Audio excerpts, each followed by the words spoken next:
guess I should close this, but I'm not going to.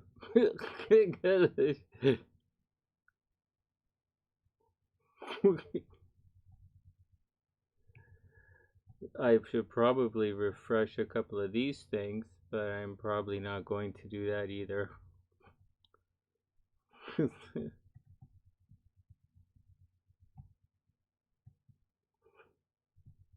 Oh, I did make it. Hey, Stream Elements, what's up? I hope you're having a wonderful day.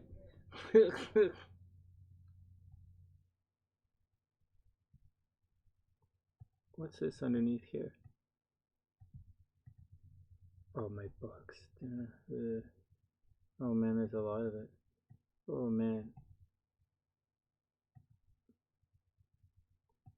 What's this? Downloads. This is crap.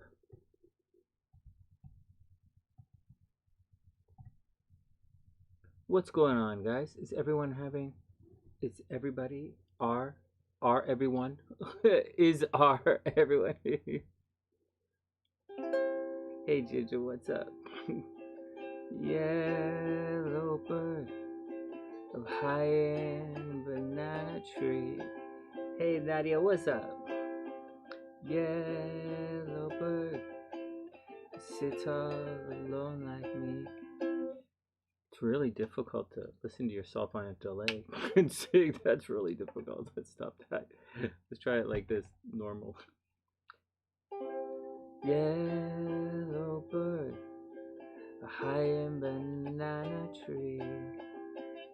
Yellow bird, sit all alone like me.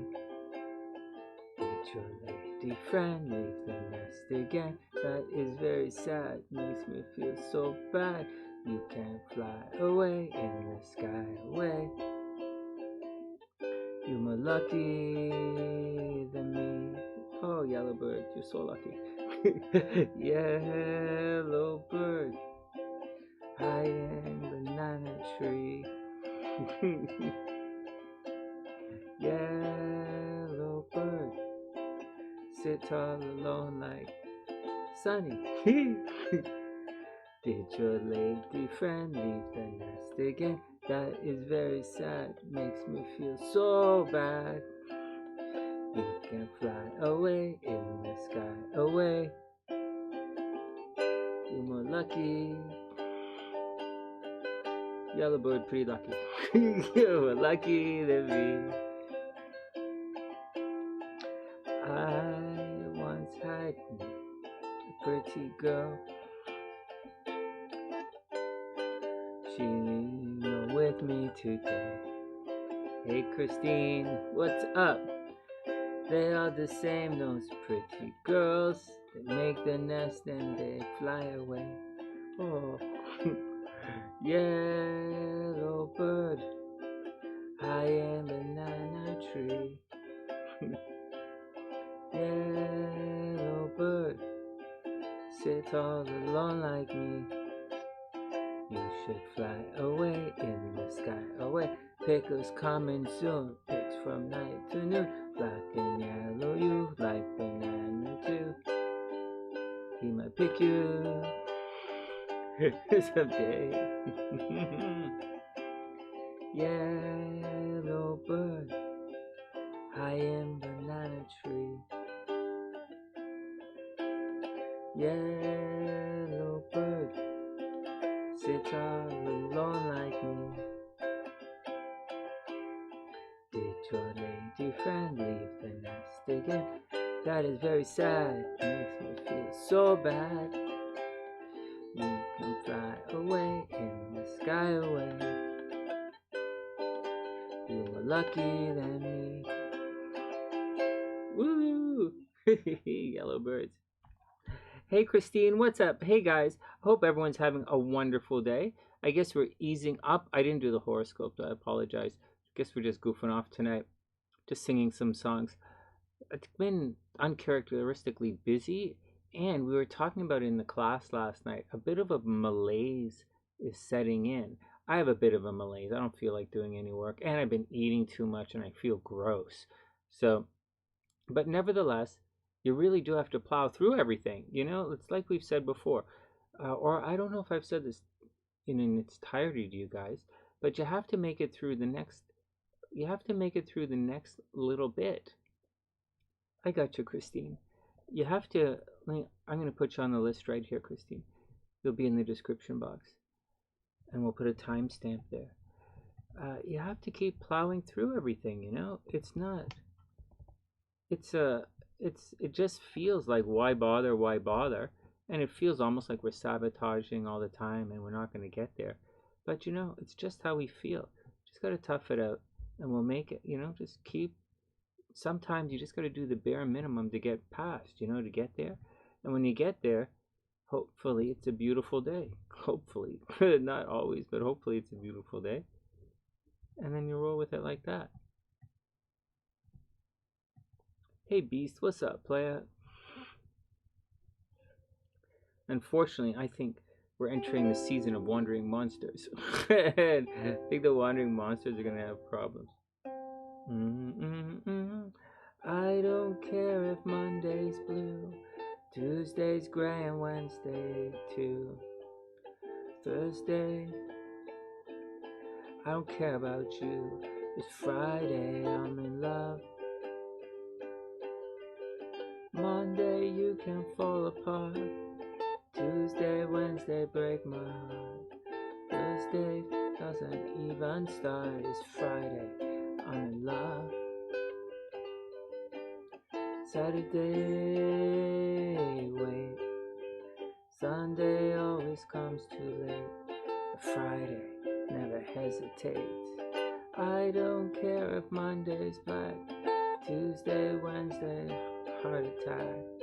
Thursday, never looking back. It's Friday, I'm in love. I don't care if Monday's blue, Tuesday's gray, and Wednesday, fuck you. Thursday, I don't care about you. It's Friday, I'm in love. So Monday, you can hold your head. Tuesday, Wednesday, stay in bed. Thursday, wash the walls instead. It's Friday, I'm in love. Saturday, wait, fuck. And Sunday always comes too late. But Friday never hesitates. What the hell's going on with this? Dressed up in the eyes, it's a wonderful surprise to see your shoes and your spirits rise. Throwing out of your frown, just smile at the sound. Sleek as a chic, spinning round and round. Ah, Christine, it's great to have you here. I think this is a brilliant verse, actually.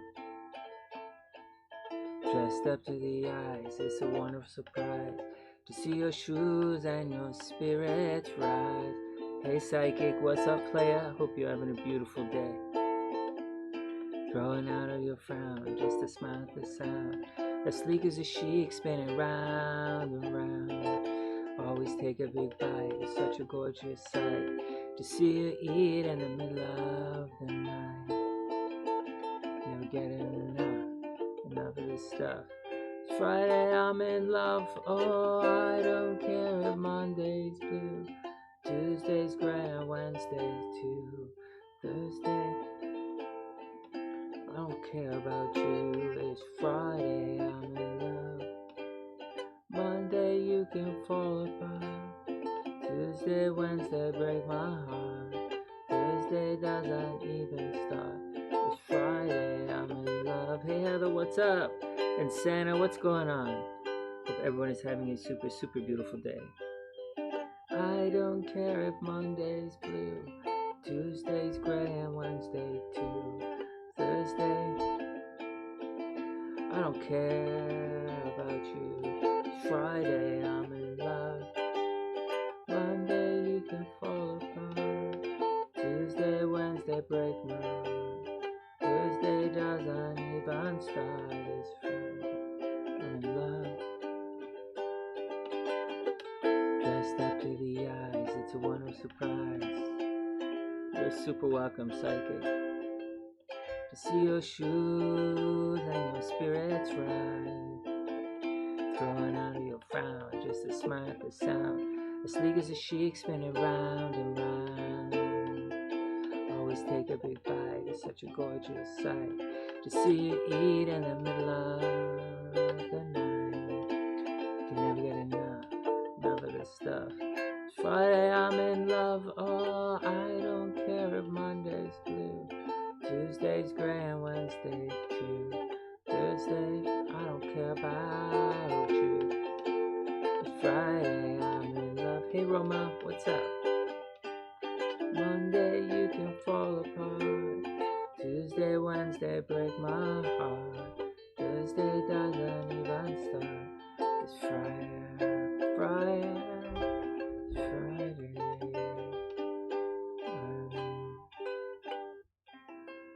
Woo! Like a rainbow.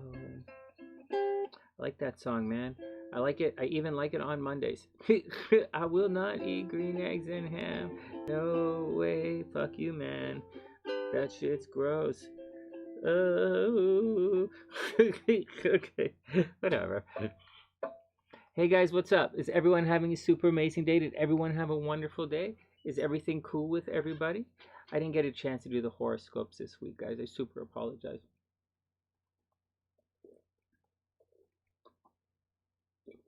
I don't think it's a down week by any stretch of the imagination. I just think it's, you know,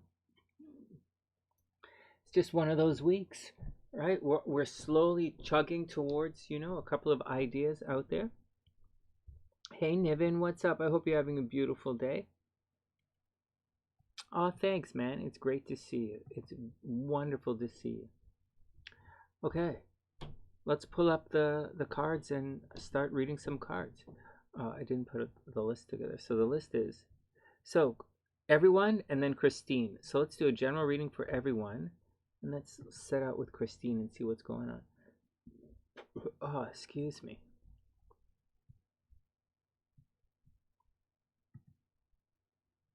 RomaL, what's up, playa? I hope you're having a super beautiful day. Hope everything is cool in the land of sunshine. Frolic and play in the land of frolic and play. It's two ambassadors, frolic and play. Okay, one sec. Photo editor. Almost ready. I guess we'll use this.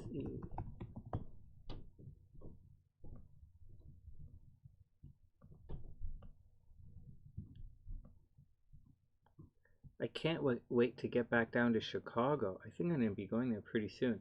I can't wait to get back to the gym. I can't wait to jogging around the park. I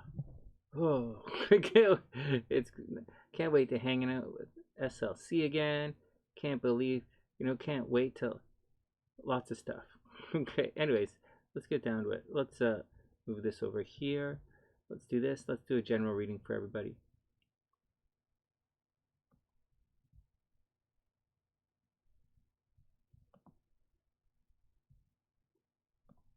Let's see what the cards say, guys. So what's going on with everyone? Did everyone have a wonderful weekend? It was kind of busy here. We did a lot of stuff about the nodes yesterday in class. You know what? And Life Path 9 had a really good question. So Life Path 9 asked the question last night. How long does the influence of the nodes last? Right? Let's say of this full moon, of this eclipse. Because she's hearing ideas that the eclipse lasts like, say, 3 to 4 or 5 months, right? Say a month beforehand to 3 to 5 months after the eclipse. But I think what they're talking about, I think when they say that, when I'm an astrologer that says that, but when I say that, it means, when I say it, it means a particular thing. And it's a little bit different than when I say some other things. And sometimes some of the events of the eclipse, the actual eclipse itself, will be quite short. It'll be about 4 days before the new moon or the full moon, and then about 2-3 days afterwards. But you'll have a different type of energy. You'll have an applying energy versus a separating energy. And as such, you'll have different kind of events leading up than separating. But then we get on a grand scale. You know, something happens like a theme. You know, so instead of just events, we're now talking themes. And when you have an eclipse, that can set off a theme or a color or a series of events that could color your life for the next couple of months. And as such, eclipse, they do two things. One, they have very, very short term applying and separating up to the eclipse aspects, and those aspects trigger very immediate kind of responses. And in addition to that, the eclipse also launch a larger cycle of events, which create a theme for what's going to happen in the next couple of months. And that's what it does. Hopefully I answered that question a little better. Oh, you got it, Roma. Let me write it down. Let me write it down so I don't forget it. RomaL. I hope everything is cool, Roma. RomaL. RomaL. BFF. All right, you guys got it.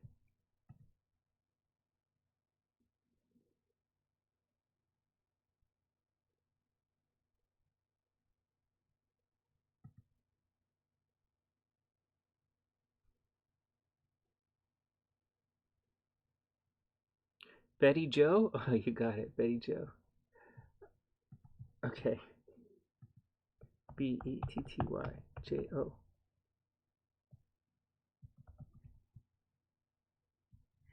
Man, hold on. Let me move these headphones. They just get in the way of everything. BETTYJO. You got it.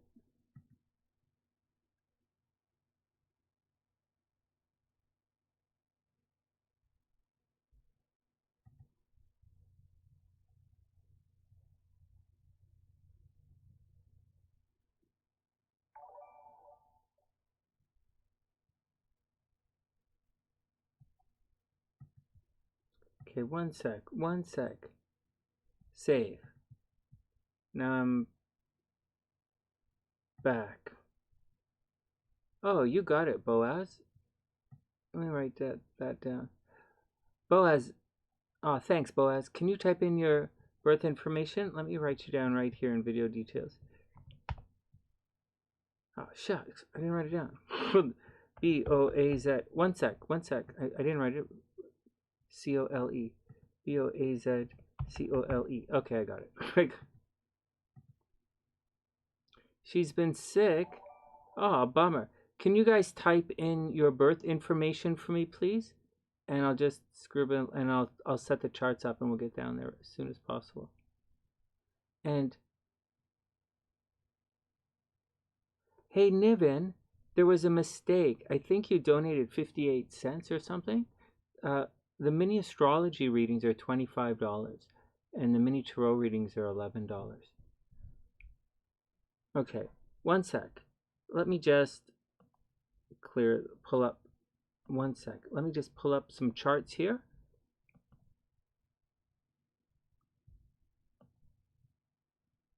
RomaL.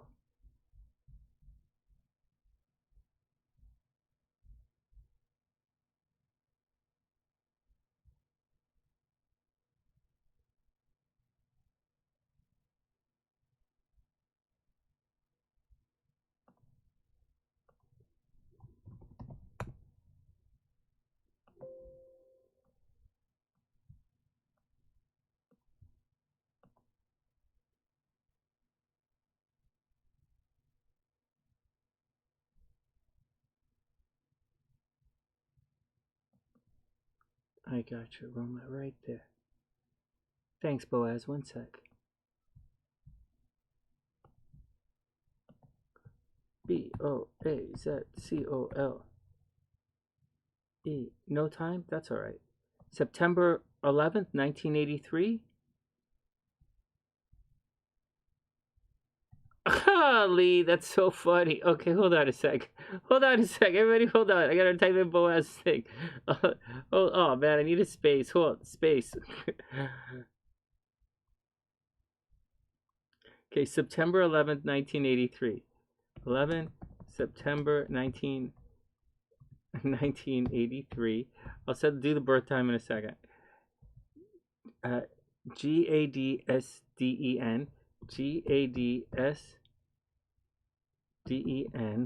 Clinton, Alabama. Okay, hold on a sec. Let me fix this chart. Let me just check out Boaz's chart. I'm gonna just change it before we go on because you laugh. Okay, one sec.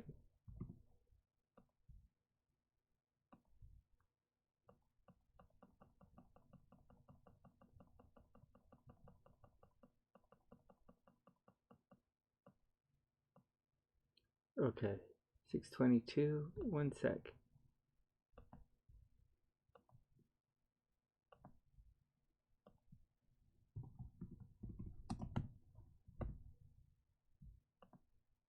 Looks good.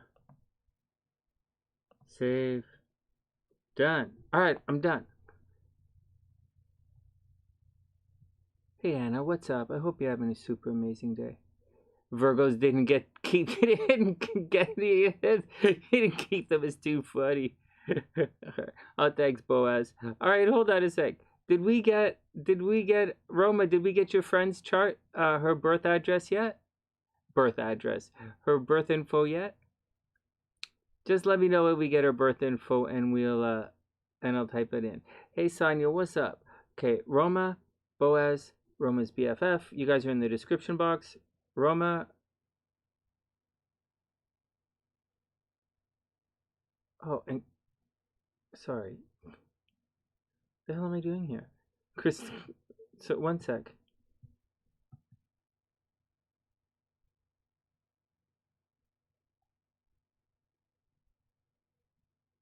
All right, here we go.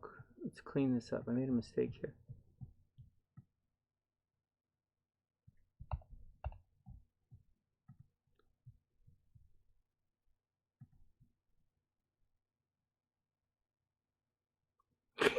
That's so funny. Okay, no problem. Take your time. Take your time. I'm gonna find the birth address. Fuck! I keep saying birth address. What the fuck is wrong with me? Okay, hold on a second, guys. Okay, Roma. So we have Roma, Boaz, but first we're going to do the tarot readings for everyone. General tarot reading for everyone, and then we'll do the astrology. Has everyone been cool? Is everything cool with everyone?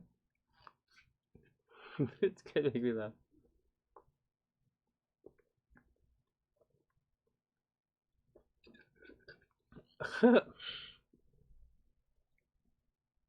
Okay, here. Let me pull up my cards. Let's do it. Oh. Here we go, guys. General reading for everyone, and then we'll see what's going on. You spent the day doing art. Hey, I saw that. Is that from today? I saw one of your paintings. Very cool. I like them. I like it, Ginger. You've been feisty. What are you guys, Roma? You guys drinking? It's so early there. Well, I guess it's not that early. Ah, she's painting cool stuff. I think it's all pretty cool. Hey, Coco's in the house. What's up, guys? Okay, here we go. First up, for everybody. For everyone. Star card reversed. Uh-oh, here we go. Star card reversed. Well, what am I going to say? The star card reversed is like this card, like reversed. It would make it feel as if things are hopeless right now. Are you guys feeling like things are hopeless? Like, or like there's no way out, or that you're trapped, or that the lessons aren't being learned? Do you guys feel like that? I don't feel like that. I feel like lessons are definitely being learned. And then I think everyone's doing really well. I was just helping SLC with her math homework. She's doing really well. She's doing way better in the class than I would be doing. She's doing way better than me, that's for sure. And so...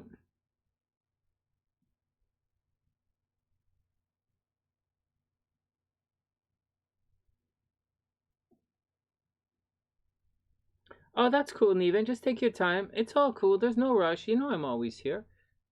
It's all cool. Take your time. Take your time. Take your time. And if we don't get to it, we'll do it again. It's all right. So I don't know, guys. So the star card reverse. So this usually would indicate it feels hopeless, or it feels stuck, or it feels like you can't really get on with things. It doesn't necessarily. It's not like an emotional card, so it's not like there's a malaise happening. But it is kind of like feeling stuck in a rut, maybe. So maybe everybody's getting into ruts. Is that what's going on, Christine? It's been your vibe, right? Hoping to start to peek through. Yeah, let's see. Then the Eight of Wands, it's reversed. So I would imagine travel plans are being put on hold for everybody, right? Eight of Wands is the card of travel, and it's reversed. So no travel. Or, you know, that message that's supposed to arrive from a distance, or that trip or vacation that you're supposed to take, doesn't look like it's happening. For whatever reason, it looks like the brakes are being put on hold right now on something. On what? I have no idea. Hey, Freshie, what's up? I hope you're having an awesome day.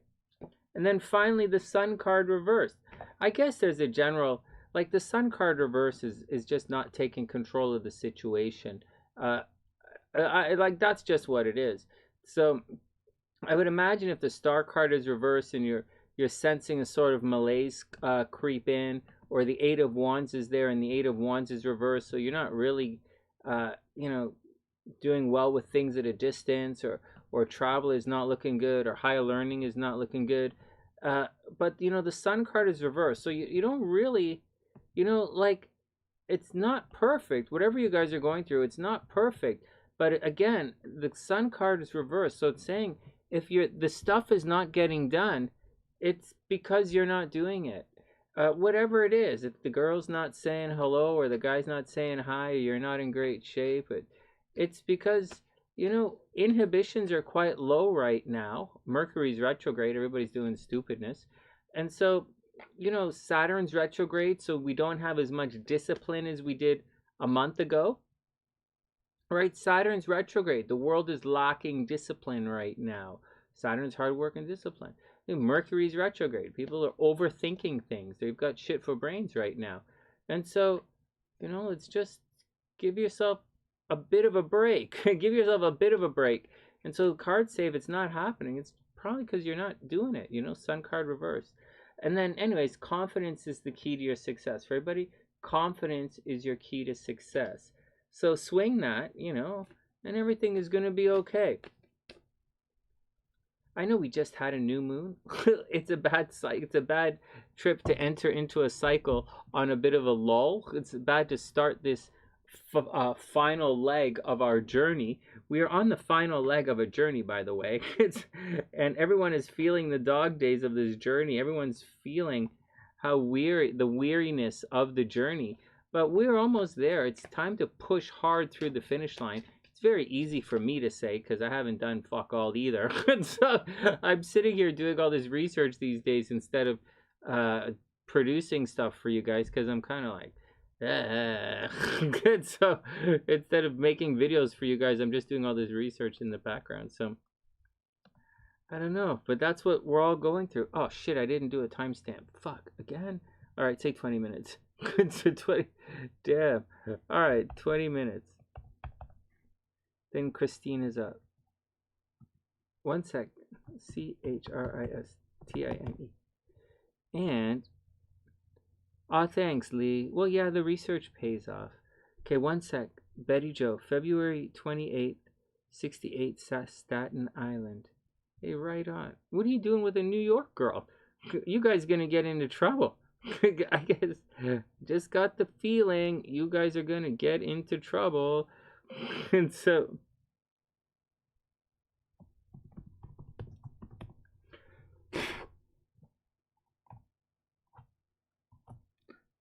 okay, Betty Joe is February 28th, 1968. That's the summer of trouble. That's the summer of dry spell, right before the summer of love. That's this winter of dry spell. All right, whatever. I guess not that funny. Okay, Staten Island, 68, Staten Island. STATEN.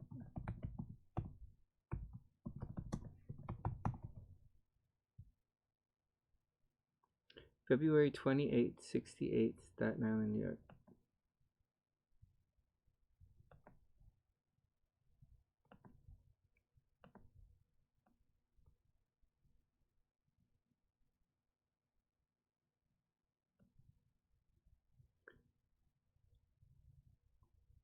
You Virgos make great children. She's a rising Virgo. Oh, she's a Virgo rising. You know that she's a Virgo rising? Okay, let's switch it around a little so that she's a Virgo rising.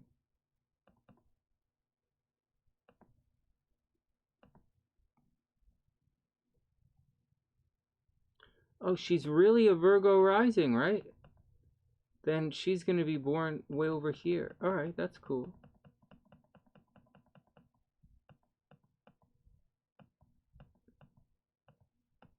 What the hell?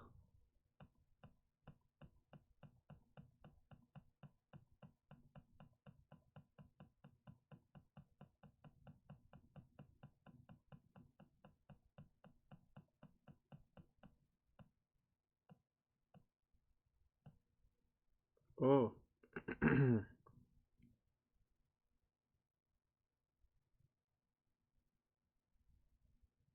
Well, did she ever lose her hair? Roma, did she ever lose her hair? Or has she been divorced? Does she spend a lot of money on other people? Does she, does she lose her hair is the big one. Does she lose her hair? Does she love pets? Those are big ones. Is she really tall? Tall, leggy. Pluto in the first house, facelifts, tattoos, piercings, that kind of thing. All right, well, we'll come around to it. 5:52 a.m.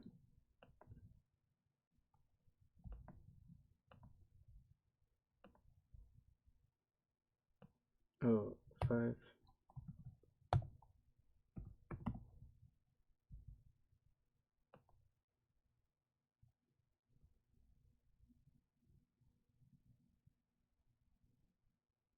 Ah.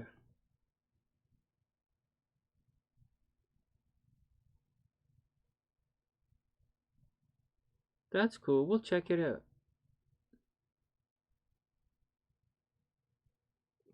Virgo child is no angel. All right, we'll get to you get to you Virgos in a second. Everybody chill out. Christine is up first. Let's look at Christine's cards. Guys goofing around. All right.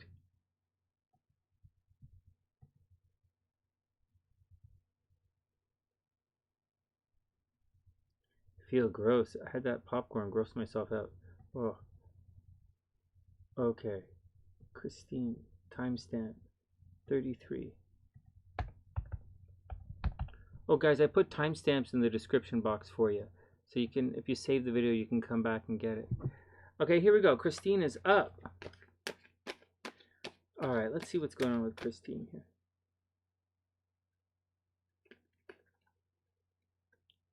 All right, first up. I like Virgos. I like all signs. Christine is up. First up, Devil card, straight up. So, watch out for it. The Devil card, I don't really think the Devil card is the worst card in the deck. It's called Devil. It's really more along the lines of temptation. And they wanted to get all the characters in there, I guess. So they added the Devil at this point in the story.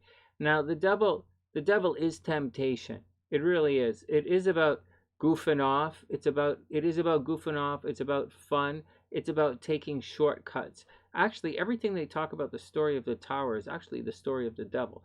It's so, the devil is the devil is tempting you to take shortcuts, right? To goof off, to take shortcuts, to not put in the effort. But you have to rest assured that if you give in to the devil, if you give in to temptation, then you're definitely going to fall at the tower. So make sure you don't give in to the devil, right? This card is of your own volition, so you might be blaming other people or blaming other things for the lack of your accomplishments right now, but it's really you're the one in control of everything. You're divorcing the devil? Oh, well, there you go. Oh, well, there you go. You're divorcing someone. Good. Good. Let him go. Next, let him go. Then we have the Empress. Empress is great. Empress is new beginnings. Very new beginnings. Like as in pregnancy. But doesn't necessarily mean a pregnancy. It's Venus energy. So whatever's happening right now, I would expect you to be very successful. successful, bountiful. You should have a lot of money. This is Venus energy again, right? So a lot of money. Maybe there's someone new in your life right now, new job, new living, new life, new everything. So the devil's in the past, right? Leave the devil in the past and embrace the Empress, which is this very fertile, very loving, very, very most loving card in the deck, and highly successful card of attraction and benevolence. It's a really good card to get. It's the Empress. It's new beginnings for you. And then, oh, a job interview, right on. Then the Three of Wands. Three of Wands actually the card of waiting. So it's not a big deal. It's just not a big deal at all. It's the second decan of Aries. It means you just have to take your time. You know, you're waiting for your ship to come in. You've, according to this, the Three of Wands, you've already done the Two of Wands, which is make your decisions, right? Take care of what you have to take care of, make your decisions. And now it's Three of Wands. It's time to wait. But the Empress is there, and the Empress is blessing everything. So I think you're in a little bit of a holding pattern, and I think everything is going to be successful. Take everything with a grain of salt, right? Because even if people say yes right now, Mercury's retrograde, so there's going to be some adjustment periods involved. So I'm not really stressing out this particular Mercury retrograde. I just want to get everything done, you know, a little bit here, a little bit there. Try not to gain too much weight. Try not to hurt my legs too much or do too many silly things, and just try and maintain. Is all.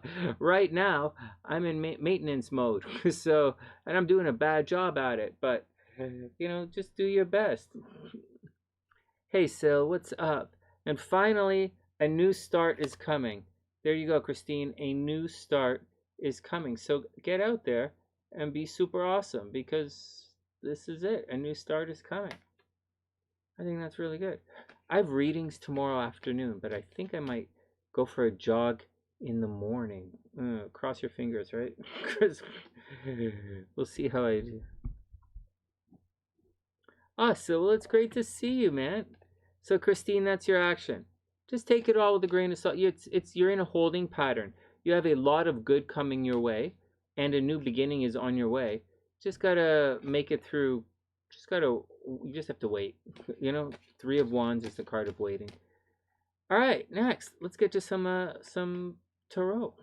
Not tarot. Let's get to some astrology stuff here. A mini tarot, sure, if you like.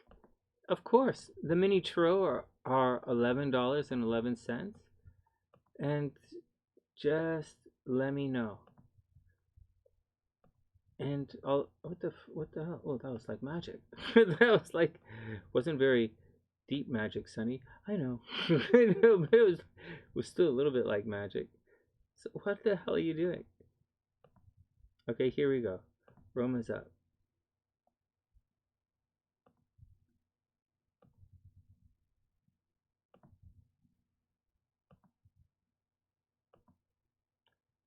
Let me just have a look and see what's on the horizon. So Jupiter's not gonna. Okay, Jupiter's there. Where's Mercury? Mercury's gonna cruise back. That'll be interesting. All right, let's see. All right, Roma's up. All right, let's do it. Let's get my zombie stopwatch going. Then I'll make some timestamps, and then Roma will be up. One sec.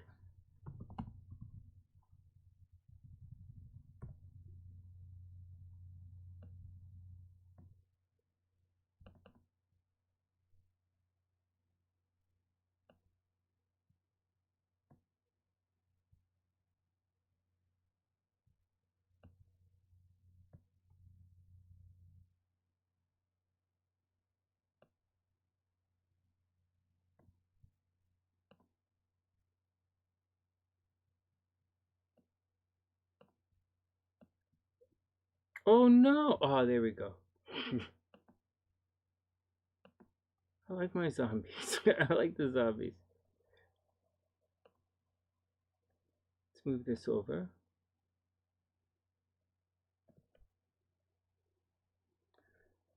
Here we go. Okay, let's take a picture and then we'll get on with it. Thanks, Sil. What's this? One sec.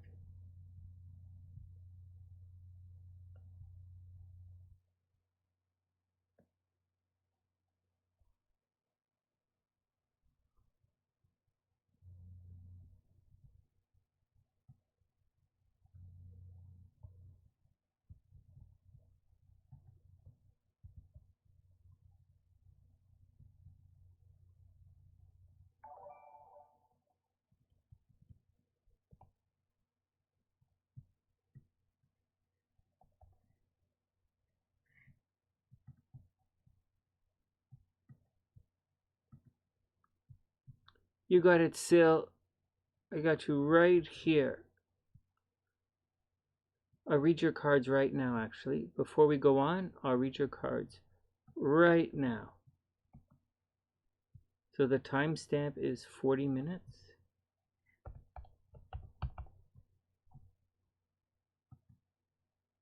All right, guys, give me 1 sec. I'm going to read Sil's cards, and then we're going to come back. Hitting the gym. Oh, man, I've been hitting the popcorn. I've been pigging out. I really haven't been lifting, but I appreciate that. I appreciate it.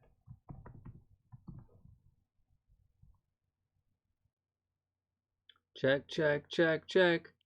Are we back? Did we come back? Did it work? Hey, look, it worked. Hey, look, it worked. Hey, no way. All right. Oh, Ginger made 2 11 wishes. That's okay. That's all cool. I can't believe that worked. Are we there for real? Check, check. Okay, let's do it. Let's go back. Zombies are still here. That worked. Let's go back to here. And let's do Sal's reading. Hey, Ericka, what's up? I hope you're having a wonderful day. All right, we did it. Hey, we did it. No way. Well, that was pretty cool. I wasn't sure we were going to do it. Okay. Timestamp 46:26. All right. Well, that took 5 minutes, whatever. So, all right. Excuse me. Yeah, thanks, guys. All right, here we go. Hey, John, what's up? Yeah, it was touch and go.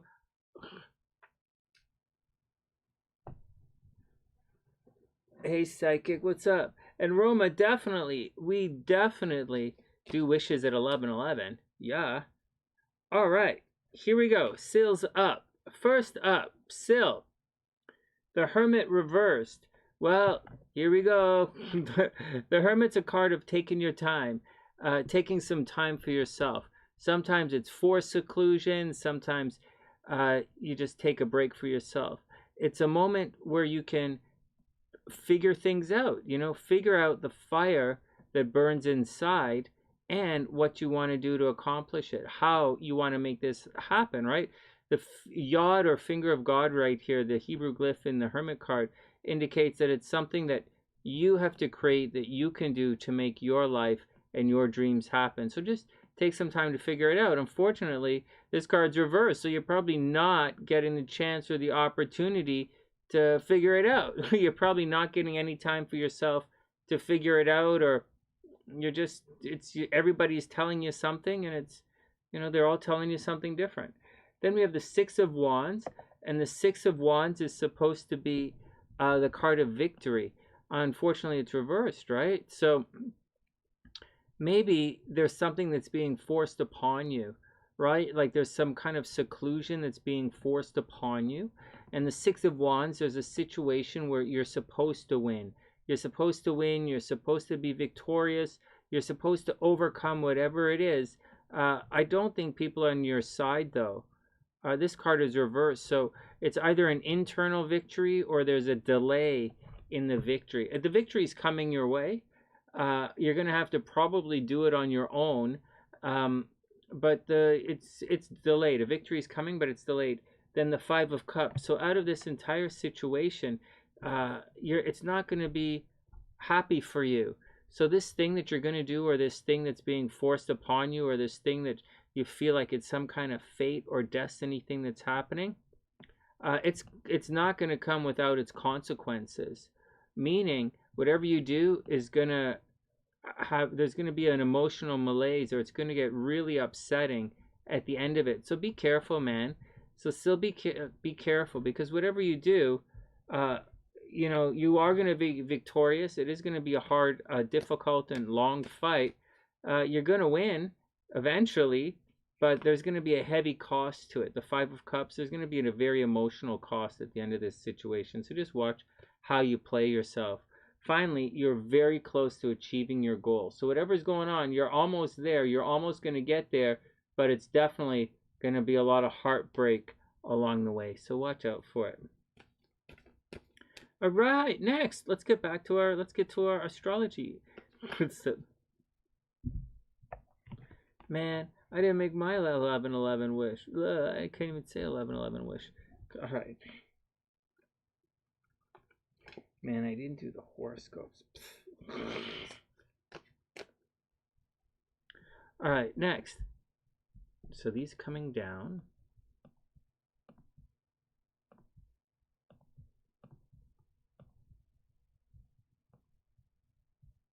Zombies are ready to go.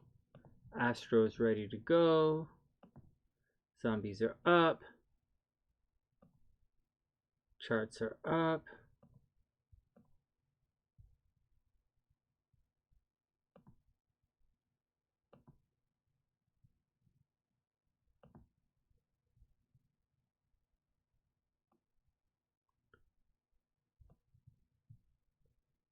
One sec. Let's make sure we can see everything. Got it. 51 minutes. All right, Roma's up.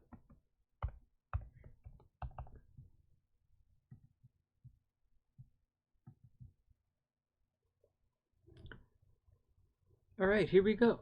Roma's up. So we've looked at Roma's chart before, right? Roma's in my class. So I'll just let you know. Oh, the zombies. Hold on. Let me turn the music off. Okay, so here we go. Let's pause it, clear it, start it again.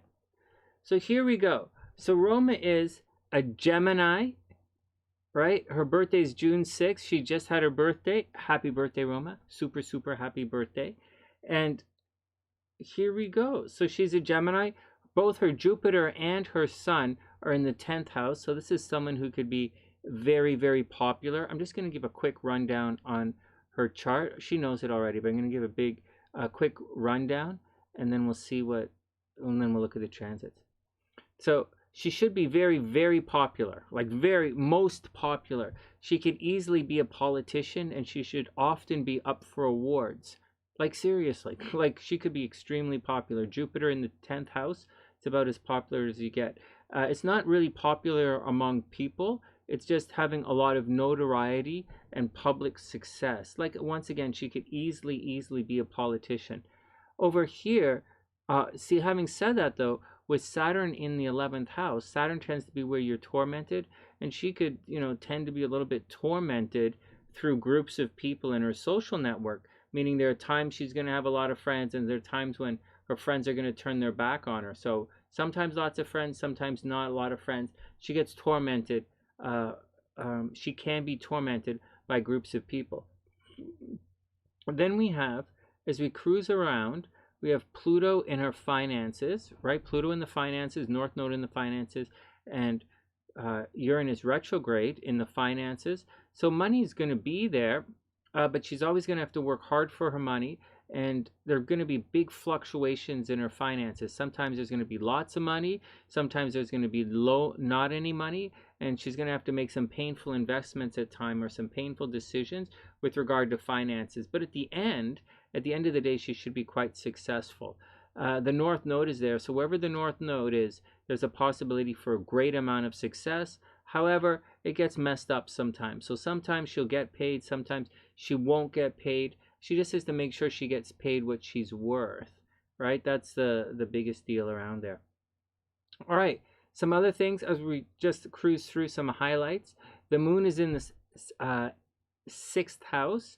So the moon in the 6th house is an interesting one because the 6th house is physical health, and it's also can be diseases and some problems. And the moon by itself, in a negative aspect, it can cause some problems in the 6th house, meaning it can cause some health problems, it can cause some blood problems.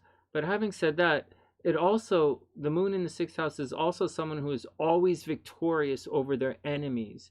Moon in the 6th house is someone who can be very, very famous, very successful, always defeats their enemies, but at the same time, they have to watch their health. Especially stomach problems, lower back problems. stuff you have to watch out for with the moon in the 6th house. But obviously, chronic workaholic, right? Moon in the 6th house, they care very much about their health, fitness, pets, workaholics. And then we have this up here. Fighting a nemesis. That's really cute. So Venus and Mars, when they're conjunct in an astrology chart, is very auspicious. It means wherever you put your energy, you receive a lot of energy in return. And so these people, Venus-Mars people, tend to be, one, really sexy, like the most sexy people. They also tend to be extremely lucky. Where they realize it or not, they're very lucky. And they're very good at receiving where they put their energy. Like they live, for the most part, in harmony. Or their success is a lot easier. It's way easier for them to manifest than most people. Anyways, it's all in the 8th house. And the 8th house is about death. So she attracts death wherever she goes. She probably works with death. You know, like in the mortgage industry or in the insurance industry. Or it's in Taurus, right? So probably insurance or mortgages or sales, or she could work for a cemetery or something. So plus she's very, very good at uncovering secrets, right? 8th house, uncovering secrets. And you have to watch out for, you know, abuse, sexual abuse, violence, a lot of death. And there we go. Then we have Mercury over here in the 9th house. She could go very far in school if she wants. Mercury kind of likes it in the 9th house. The 9th house is very worldly. It's educational. It's seeing the world. It's different cultures. It could be traveling, but it doesn't have to travel. It has a lot of book smarts, a lot of using your natural intuition and book smarts and being very philosophical, you know, open and expressive. And it's all in Taurus. She has a lot here in Taurus. She can be quite possessive at times when she wants to be. And but you know, I like Roma. Roma's a buddy. So everything is pretty cool here. Just watch out for groups of people causing problems, right? Groups of people causing problems. And yeah, that's the gist of this chart. Okay, let's look at the transits and see what's coming up.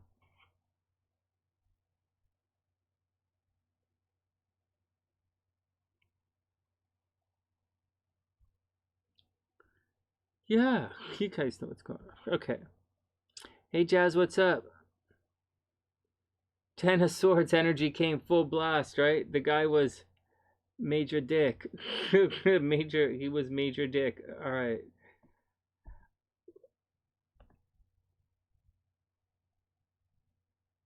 All right, let's see what's going on. So these guys are these guys are retrograde right now. All right, we got that. We know that. Jupiter is about to go retrograde here. We'll explain that. And Mercury way over here is retrograde right here. And it's probably going to make it right about back to the line. So that's where the big retrograde energy is right now. Now, before we look at the retrograde energy, because it's not really doing too much. Like, over here, before we do that, we'll look at something really good. Venus is transiting your 11th house right now. So this is very good for, it's very, very good for money. So you might be up for, Roma, you might be up for a promotion at the office right now, or a new job, which I guess is a promotion. So you might be up for an award, you might be up for a promotion, you might be up for a raise. Something really good is, you're in line for something really good right now. So keep your eyes open for it. Let me see if there's any like trick stuff. Any trick stuff happening here. No, you're really good. You're in line for something really good to happen to you very soon. So keep your eyes open for it. It might not be perfect, but it's definitely something good should be happening to you very soon. Over here, Mercury's retrograde in your astro sector of job. So it might be an old job offer returning. Old job offer, hanging out with people you used to work with, right? 10th house, people you used to work with, and you know, returning to old haunts. Then we have Jupiter over here in your, is about to go retrograde in your 6th house. So I say you might be getting a new job. Roma, you might be getting a new job, except a new old job, because it's all retrograde, right? Jupiter is going to be retrograde here for the next little while. So either you're going to get back to the gym, right? Maybe, you know, maybe get back to the gym, or you're going to hang out. Well, like, this is career. and this is, you know, what you do every day, your job. So I say you're probably going to get like an old job or old clients or people that you used to work with, or some old business or something you used to do, or an old idea, right? It's Mercury, an old idea. I think it's all going to come back this summer, like really soon, like it's soon, like at the beginning of July. So, or like maybe, what is this? We're June 14th, maybe starting next week. You never know. But something is coming back from the past with returns to work. As far as love is concerned, this is a difficult time, right? Saturn retrograde right here in your astro sector of having fun. It should bring children from the past should return. I guess children from the past. You might resurrect an old creative project. There's also a possibility that lovers from the past are going to return, and it is directly opposite your Saturn. You see, it's retrograde directly opposite your natal Saturn, and then it's going to go back later on in the summer. So I would say it's a trying time for you. I'd say it's a difficult time for relationships, difficult time for love. Guys from your past are going to return. You know, lovers from your past are going to return. People from the past, you know, blah, all that crap is going to happen again, and you just got to deal with it. Just deal with it. So just deal with it. That's the deal. So those are the two big things. Lovers from the past should return, and it's going to suck a little bit, but whatever. Then we have and the other big thing is your career. This, in spite of all the lovers returning stuff, there's some very good things happening to you in your career right now. So work the career angle, and things should be pretty good. That's what I say anyways. That's what I say, Roma. Work the career. Yuck. Yeah, I know, the exes from the past, right? Pretty gross, huh? But you have two things. You've got two of them, right? Check it out. You have Saturn and Pluto. So they're kind of coming back, and it is opposite your natal Saturn. So I would expect something to happen. And I guess you're gonna get an ugly phone call. It's gonna be pretty gross. But it's just gotta deal with it, you know. It's come on, Roma. You know the way it is. You gotta roll with it sometimes. Oh my God. Okay. Oh, your boss really did send you an email about a job. Don't worry about it. Don't worry about it. Mercury's retrograde. You know, you can't really take the job when Mercury's retrograde, right? Even if it's a dream job. Well, if it's a dream job, you take it, right? But if it's a regular thing, you just wait, just hold it out, you know, hold it out for 2 weeks, and then everything is going to be better. This is a classic example that we're going through a time period right now where if you can hold out, then everything is going to get, the next contract or the next set of negotiations that you go through in about 2 weeks is going to be significantly better if you can hold out, which is the thing. We can't, rarely can anyone, you know, can we hold out? All right, Boaz is up. How did you just do on the zombies? Was it the pink shirt one? Okay, Boaz is up. Let's put our timestamp in here. 103. Boaz. 103. 00.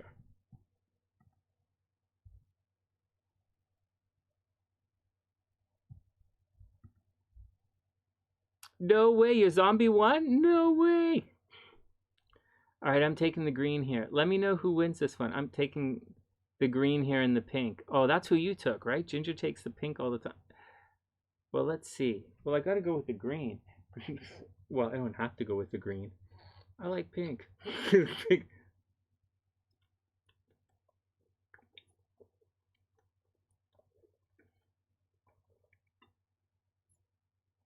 Oh, man.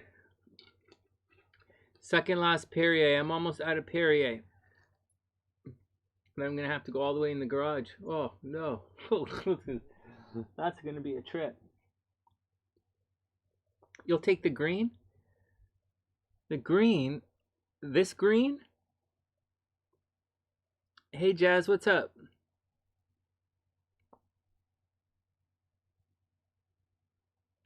Oh, Jasmine, that was brilliant. Yeah, Mercury's retrograde. Hold out. You know?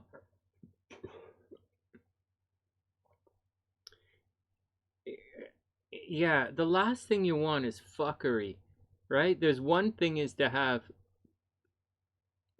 there's one thing to win, there's one thing to lose, and then there's another thing to have fuckery. And fuckery's the worst. Because that means even if you win, it's all bullshit. There's some kind of bullshit fuckery's gonna happen. That's the worst. Even if you lose, you're like, alright, fuck, whatever.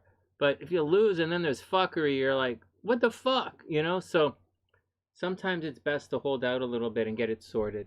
There's nothing worse than fuckery, man. Seriously. All right. All right. Boaz is up.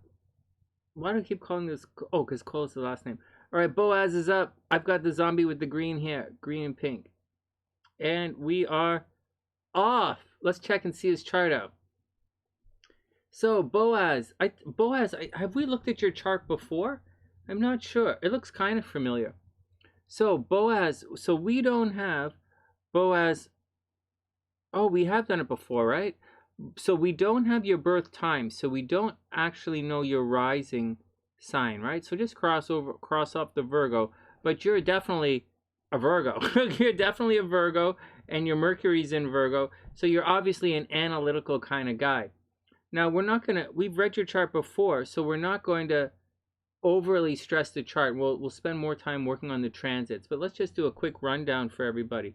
So down here, so as we cruise through, right? So as we cruise through, Mercury's retrograde, so there are obviously going to be communication problems. It's that close to your sun, so you're always, you're probably very critical of yourself. You know, self-critical.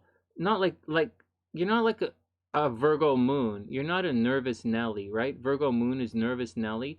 You're not a moon in Pisces. You're not a broken-hearted Virgo. You're not a wussy Virgo. You're just like a Virgo. You know, you're actually with your moon in Scorpio, you're a highly intuitive Virgo, and you're a Virgo that's very, very good at uncovering secrets, very good at looking behind the veil. You might be a psychotherapist. I might have said this before. You'd be a naturally gifted psychotherapist. And although I'm guessing you probably work in the entertainment industry, you could probably do well in the health industry. Like if you were a psychotherapist, you'd be very good as a psychotherapist. Actually, you do really well on social media, right? Social media, if you did some kind of psychotherapy in social media, you'd be very successful at that. You know, you'd be very successful at psychotherapy in social media. Like, I don't know, like being a red pill guy or talking about abuse or making YouTube videos about that kind of stuff. Making YouTube videos about psychotherapy or psychological kind of stuff, or uncovering secrets. Making YouTube videos about the occult. You'd make a lot of money in that kind of stuff. Anyways, as always, Venus is retrograde in the 12th house, technically, unofficially. So obviously you get into secret relationships. Venus that close to Mars is actually quite auspicious. Venus retrograde is tough. There's a possibility that you never actually feel loved. You never feel like in relationships you don't feel love. And so you can get into secret relationships, or relationships are hidden, or you always have a crush on somebody, it doesn't work out, or they have a crush on you and it doesn't work out. Maybe you're really shy. I don't see how you could be shy, but I don't know what your rising sign, so I'm not entirely sure if you're shy or not. But you do a lot of stuff behind the scenes. People are always stabbing you in the back. There's a possibility, I'm just going to say there's a very light possibility that, and I don't have your birth time, but I'll say there's a possibility you might have spent time in jail, or you had you see 18, right? 18, but this is not 18, right? 18 Libra, and then this is not technically 18, but there's a possibility you spent time in jail, or you spent time in the army, right? You had your restrictions, your movement restricted, right? Saturn, say it's in the 3rd house, moon sort of in the 3rd house-ish, right? But regardless, whether that's true or not, you obviously you have to work really, so there are times when you might have had your movement restricted. You really don't like to have your movement restricted. You like to keep going. You like to move around. There's a possibility that you get falsely blamed for a lot of things. Oh, you got it, RomaL. You got it. Jay, that's a little vague to ask. What's the significance of 18? That's a really vague thing to ask. All right, what else? What else? So what else is going on with Boaz here? South Node in the 4th house. Probably lots of people were always around his house, moved around a lot. He probably moved around a lot, or there's something sudden and unusual happened where he lived, or there were a lot of people around where he lived all the time. All right, let's go look at his transits. Let's go look at his transits. I don't want to tell all this like private stuff about the guy.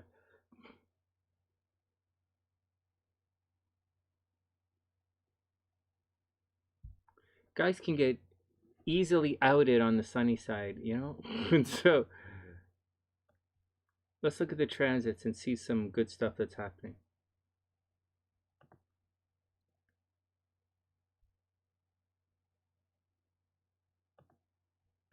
All right, let's look at the future. So, oh my God, you have like the same rising sign as Roma. What the hell?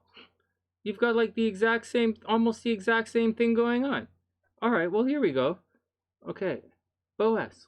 So, Jupiter's about to go retrograde. All of this stuff is retrograde. Saturn and Pluto are retrograde. And Mercury is retrograde right here. And Venus is about to enter into your 11th house. There you go. So, here you go. This is really funny. So, that's okay, RomaL. We'll do it up in 1 sec.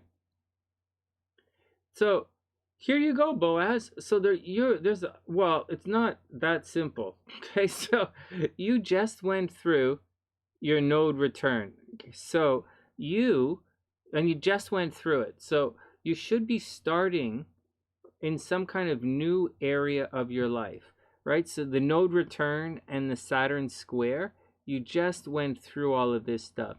So in 2021, you should have entered into a new chapter in your life. So whether you got divorced, or whether you started a new job, whether you moved, whether you have kids, I would imagine that you're not having kids actually right now. With Saturn and Pluto cruising retrograde through here, and Pluto here for the next little while, I would imagine it's going to be very difficult for you to have kids actually. And there's a possibility that your kids might be taken away from you right now, meaning that, like you got divorced and your kids are being taken away. So I don't think things are very good with you and kids, but I don't think really that's a problem either. I think moreover, expect job offer. Same thing as Roma. You can expect job offers that you haven't had in a while. That should be interesting. And I would say very shortly, you're up for a promotion at the office. I'd say you're up for a promotion and things should be pretty good. Shortly, you're going to pick up some haters, but you know what? Shortly, you're going to go through your Mars return. So although you might be picking up some haters, you're about to get a real solid boost of energy. So if you've been down a little bit low on your vitality, a little low on your energy, and like, you're kind of hitting a 2-year rut. But in about a couple of weeks, like a week and a half, you're going to be at the end of this rut, and you're going to feel pretty good. You should get a big boost of energy, a big, fight back, let's get things going kind of energy. And so you're probably going to be up for the challenge, whatever is happening. I would say you're going to be up for it. So go do it and enjoy yourself. Haters are abundant, right? Big life-changing move. Yeah, you must have done it already, right? Very big life-changing move. Kids are an issue. Yeah, kids are going to be a kick in the nuts for the next little while. But anyways, you're probably feeling run down right now. But very shortly, you're going to get a big boost of energy. And so, get out, use the most of your energy, and make the most of it. You can't really go back. Like, you're going through your node return, you can't go back. I don't see a lot happening. I don't see a lot of good in relationships. Like, if you're curious if anything good is happening in relationships, I don't see it. I see bad happening in your relationships, actually. see your love life kind of sucks. I see the kids kind of suck. I see good things happening at work. And if you're looking for love, it's going to come through your friends, right? There's a possibility for an office romance, right? Office romance right now. But really, and you're very, very popular right now. Very popular. But, you know, forget it. Forget it. Like, unless you're going to start dating someone at the office, like get into an office romance, don't worry about it. Just focus on your career, focus on making money, and let everything play out. You got it. You got it, Ericka. That's what I say, Boaz. Take it easy. Let it all unstress out. You know, let it all take it easy. And that's what I say. Because they don't stress it out. All right. We're almost done the zombie race, guys. I picked the pink with the green hair. Pink with green hair. Pink with green hair. Oh my God. Ginger won again. Green shirt. Ooh, Ginger is on a roll. Why so many haters? Oh man, it's just the way it is. Actually, Boaz, you have haters in your chart. Actually, you not only have haters, you have haters and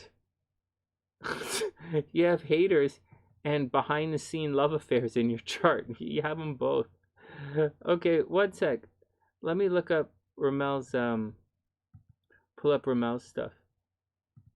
We're not done. We're going to do Roma's friend in a sec, but I just want to add RomaL to the list.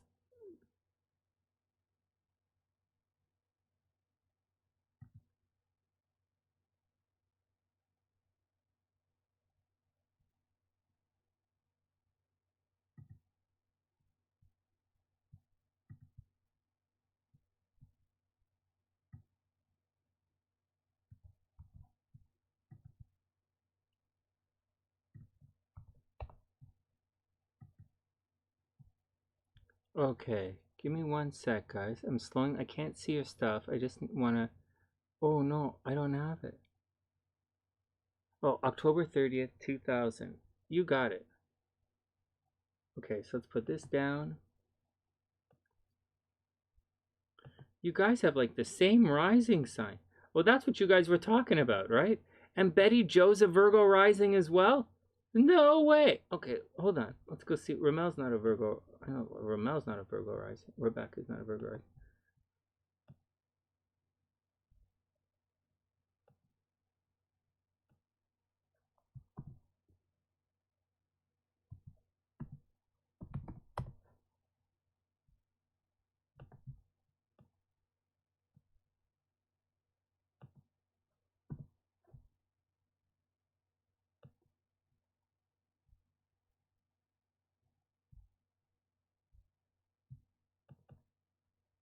We will find someone for you. Okay. B, F, F, F, F. Okay. So his birth time, October 30th, 2000. Oh, wow. You're going for the Scorpios. All right. Well, this should be interesting. San Francisco, California.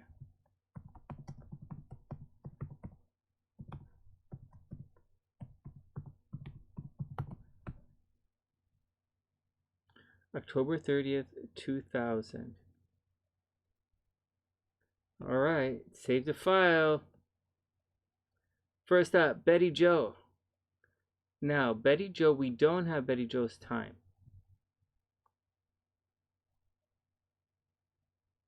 You're Gemini rising. I like being a Gemini rising as well. All right, Betty Jo is up. Betty Jo, 118.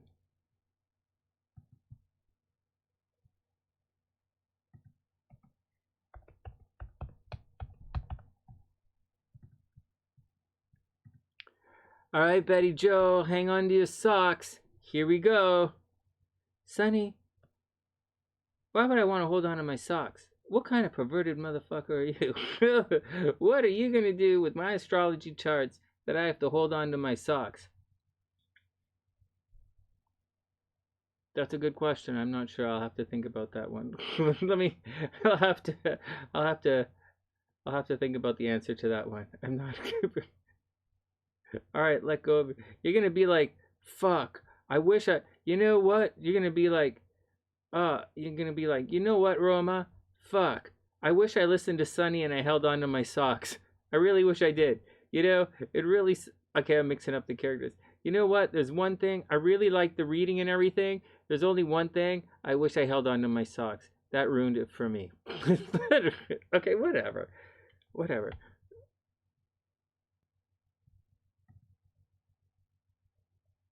Okay, Betty Joe's up. Okay, enough. You used to go to Vegas and bet the zombies? What? Oh, you need to go to Vegas and bet the zombies. Can you imagine? Oh yeah, Roma, we are up right now. Here we go. So this is Betty Joe's chart right here. Betty Joe, February 28th, 1968. February 28th, 1968, 5:52 p.m. Staten Island. All right, let's do it. Zombies are up. What the hell? All right, what the hell? I guess zombies go over here. That really fucks things up a little bit. Hold on a sec. This is a little fucked up. It's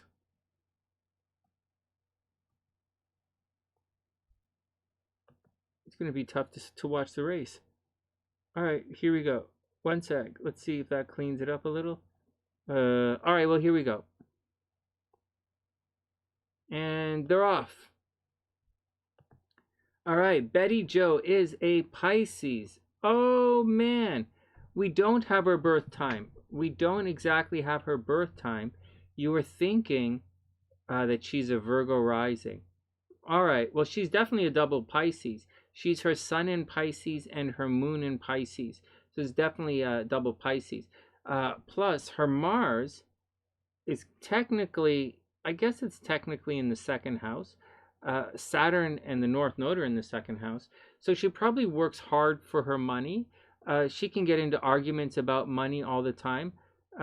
She's probably quite generous when it comes to finances. She probably makes a lot of money. Probably spends a lot of money, probably works very hard for her money.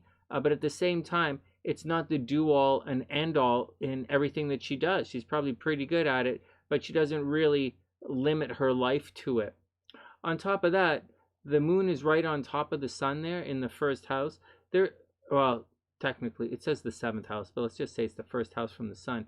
So she probably does. So there's a possibility she might sleepwalk.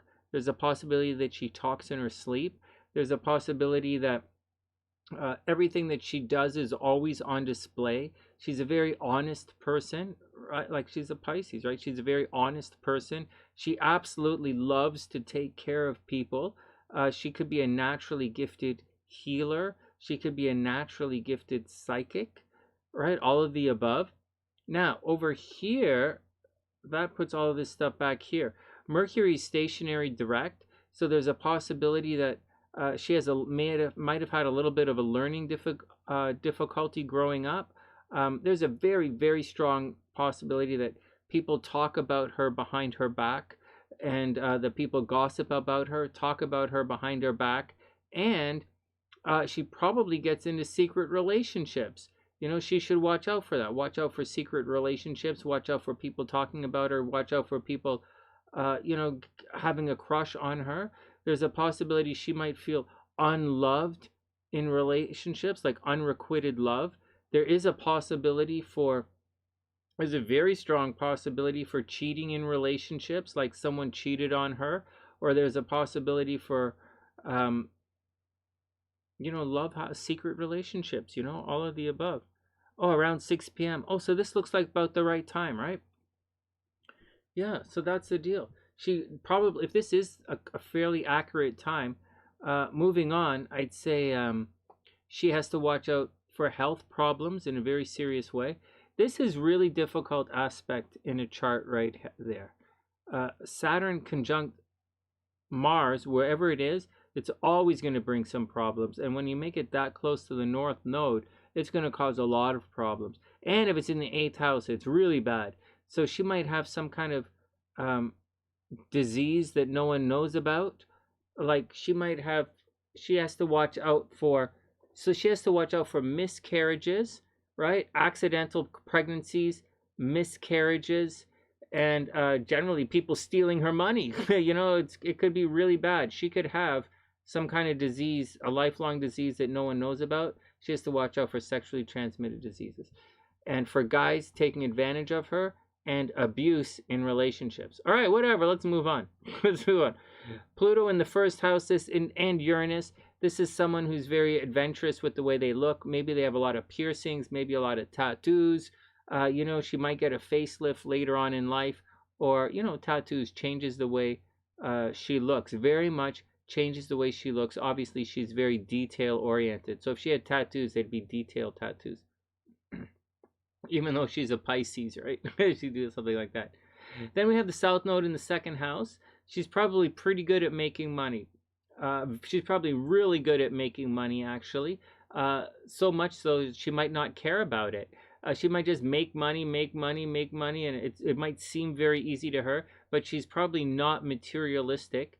She's probably highly spiritual, and you know, she doesn't care about money, but she makes tons of money and doesn't really care about it. She's more interested in helping other people make money, and she's more interested in occult things. What else is going on here? There might have been some problems with her brothers and sisters growing up, if she had any brothers and sisters, but we'll just leave it at that. Venus in the fifth house, I mean, she's always attracting love. There's a possibility that she does have kids, and she's really happy with the kids. She could easily make money from the children, or make money from the entertainment industry, or helping children, make money helping children, being an agent for children, or an advocate for children. Like, say she's a lawyer for children type of thing. Even though she's a Pisces, right, you would think she works in the health industry. Like Sun in the sixth house, you'd think she works in the health industry, right? Or Sun in the sixth house, you'd think, yeah, you know, she could be a nurse or something. But you know, her money should come from kids or the entertainment industry. Yeah, it is interesting. What are you guys talking about? All right, next. What else am I talking about? So Sun in the sixth house, right? She's obviously a workaholic. She can defeat her enemies. She has to watch out for stomach problems, lower back problems, teeth problems. Teeth, stomach, lower back. You know, those are things she has to watch out for with the Sun sitting there all by itself. There's also a strong possibility that she's gonna end up with some kind of, she might have some kind of disease like MS or something, or diabetes or something that nobody really knows about. She also has to watch out for excessive partying and alcohol abuse, drugs and alcohol abuse. And finally, Jupiter in the 12th house. There's a lot of stuff that happens behind the scenes. She has to watch out. She definitely has to watch out for divorce in life, and divorce and abuse, and mental abuse, divorce, and depression. Mental abuse, divorce, and depression is what she has to watch out for. And losing her hair, right? For those who don't know, the moon in the 7th house can make you lose your hair.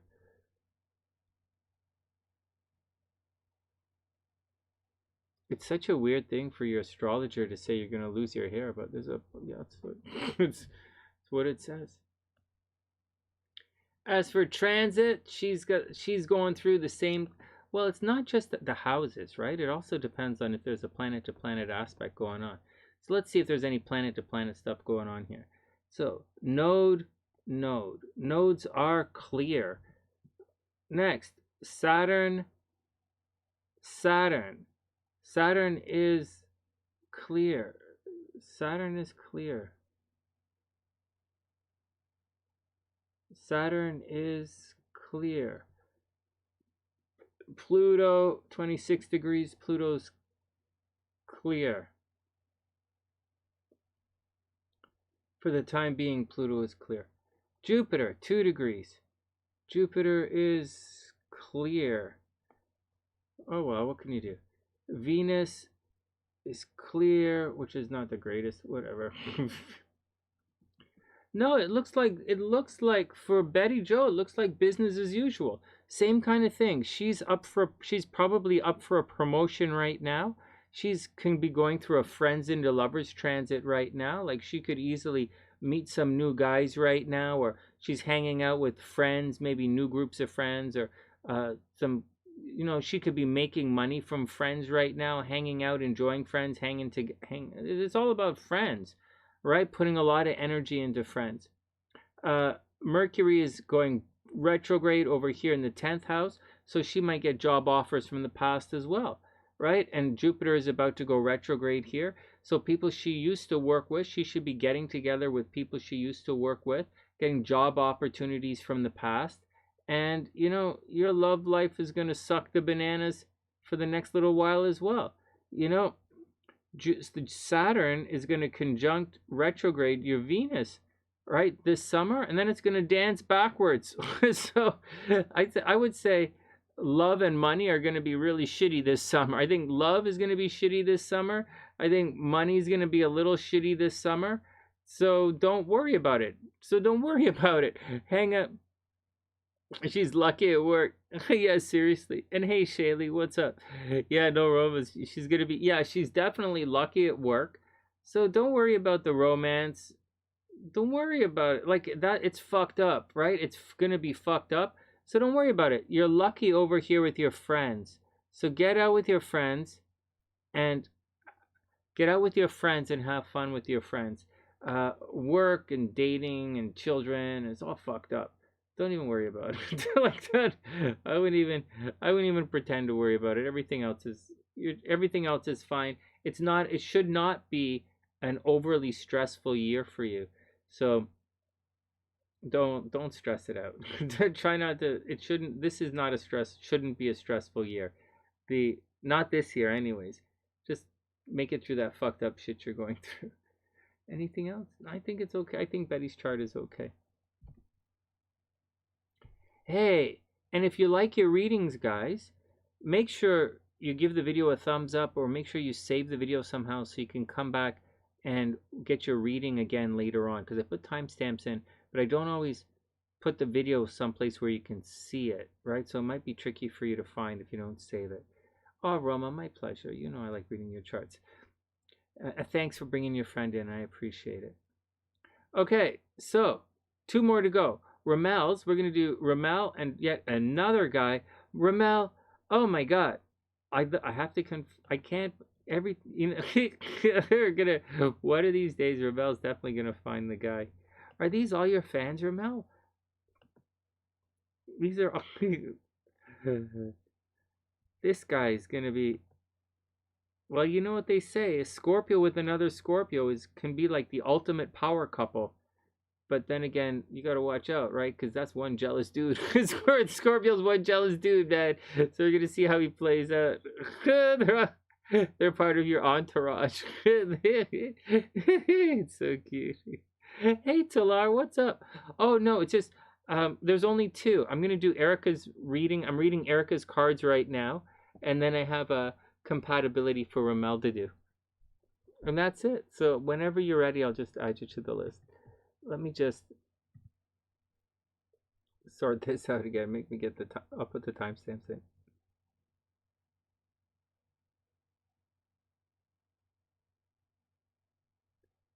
Okay, so 133. Ericka, 133.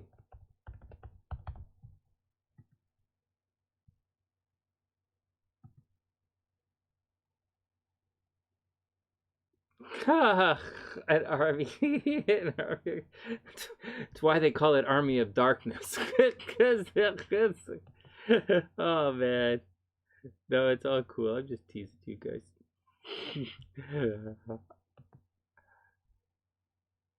No, you guys, I'm teasing you guys because you guys are only as single as you want to be.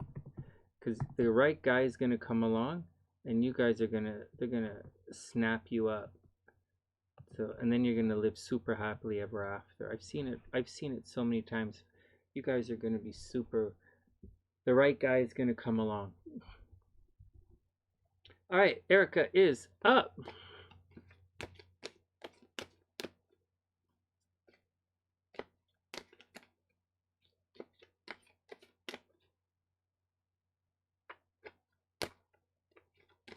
All right, Ericka. Let's see what's going on. Oh, RomaL, it's going to happen. All right, Ericka, what's up with you? I hope everything is cool with you. Here we go. First up, Ericka. Hey, this is a good card. This is how we start a reading. The Star card. All right. It's about time, Sonny. it is about time. Okay, the Star card. So there's a hope. It's also Aquarius energy. Wink, wink, wink. Right? It's also Aquarius energy. So, oh, you got it, Chaley. I'll have a look in a sec. So Ericka, you have the Star card. So Aquarius energy, it means there's hope, right? It means whatever's happening, there's a strong chance that things are going to work out. It's kind of the beginning of a journey, but it's not like the Fool card beginning. It's like it's rebuilding things that have come crashing down. So there might have been some kind of tower moment where things came crashing down and people changed their minds or said some stupid things. But the Star card says it's time to rebuild, but in a more spiritual as opposed to practical kind of way.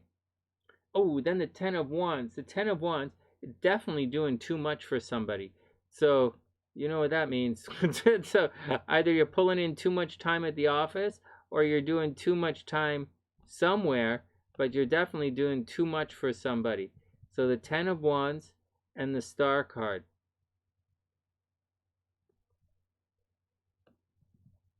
So watch out. Watch out. You're doing too much. But maybe you're doing too much for a reason. Maybe there's a promotion waiting for you at the office, right? Maybe you're going to get a new job or some. Oh, you got it, Talar. You got it. Oh, definitely. So, Ericka, you know, maybe the Ten of Wands is going to turn into something good. It does. I'm just being optimistic. Then the Fool card reversed. So, actually, the Fool card reversed is being a bit naive. So, you know, I was saying about, you know, maybe the Ten of Wands, you doing that extra burden kind of thing is going to work out in a positive way. It's actually, it's leading to the Fool card reverse, which is saying you're probably being a little naive about something, right? And that beginning that you're hoping for is going to be delayed. Right? It looks as if you're doing something, you're doing the lion's share of the work in hopes of this journey to begin, but this journey is going to get off on the wrong foot. So be very careful, right? So it's it's not a wish, it's more like you know, hope. And so that dream and that you're working towards where there's a lot of light and possibilities, you doing too much of the work right now is probably going to lead you to a holding pattern. So, like, because the Fool card's reversed, the new beginning is not going to happen. So, I'd be cautious of all of that. And finally, your commitment is being tested. So, whatever's going on, Ericka, your commitment is being tested. All right. Wow, such a bummer. I'm such a downer. Hey, Sonny, how'd you become such a downer all of a sudden? I don't know. I don't know. One sec, Talar. Let me put you in the description box.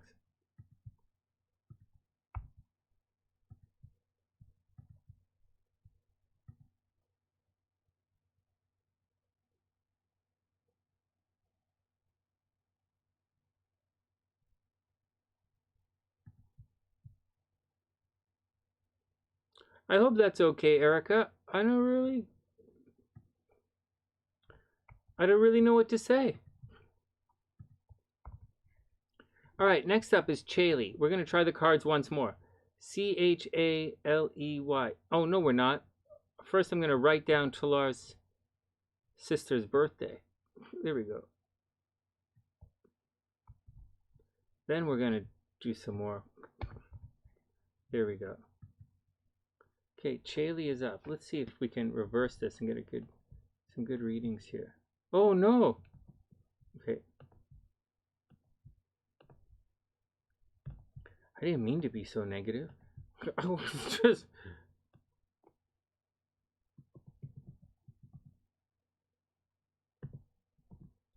Alright, Chaley's up. Let's see how she's doing here. Timestamp is 1:39.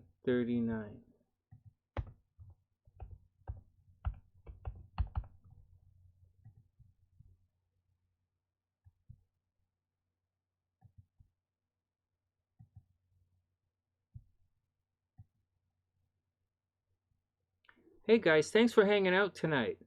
Thanks for putting up with my ukulele playing. Thanks for putting up with everything. Thanks for hanging out. It's just Monday, nice and chill. I didn't mean to come on. I came on at around 10:30, the right time. Tomorrow I want to watch the basketball game. Plus I have readings all afternoon tomorrow, and then Wednesday I have to go to bed early tomorrow night because Wednesday I got to take Mama Sunshine to the hospital for blood work. We're gonna leave early on Wednesday, so and then Thursday is chemo.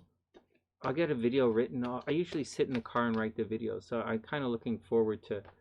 I kind of look forward to going to the hospital and doing my work, and so we're doing it. So that'll do that, and then I'll record the video. As this Mercury's retrograde, I'm doing a lot of pretty weird videos. That one about the guy's penis size according to astrology was kind of fun. I'm not sure if I'm going to do the breast size one according to astrology. It's a little tricky to dumb down for sun signs. It's a little tricky to do it. I might still do it. It's pretty interesting. There's some other ones. Maybe, this top factors of suicide in a chart, or I don't know. It's Mercury's retrograde. I'm doing a lot of stuff that I don't know that anybody really cares about in astrology.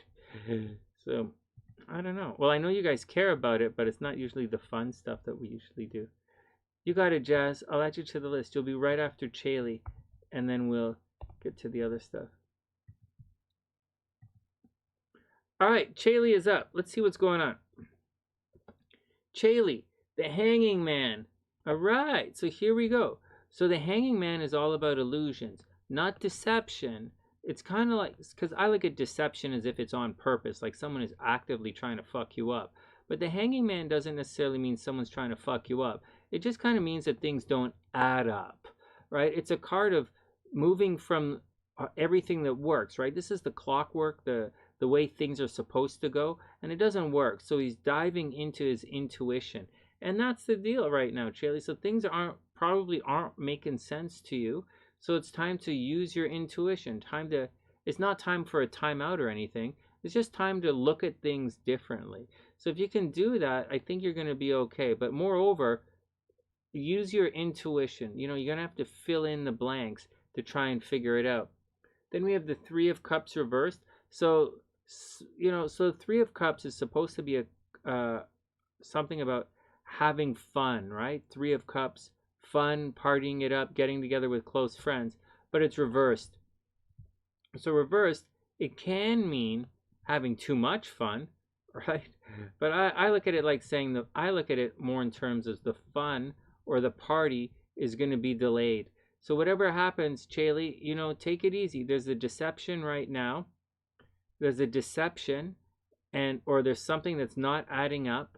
For whatever it is, maybe the money is not adding up, or the people aren't adding up, or they're not doing what they say they're going to do, or something kind of screwy is happening, and it's leading to this happily ever after is being delayed here. So if you want the happiness, you're going to have to use your intuition and figure out what's going on. And then we have the Four of Cups, and the Four of Cups is definitely daydreaming about a better day.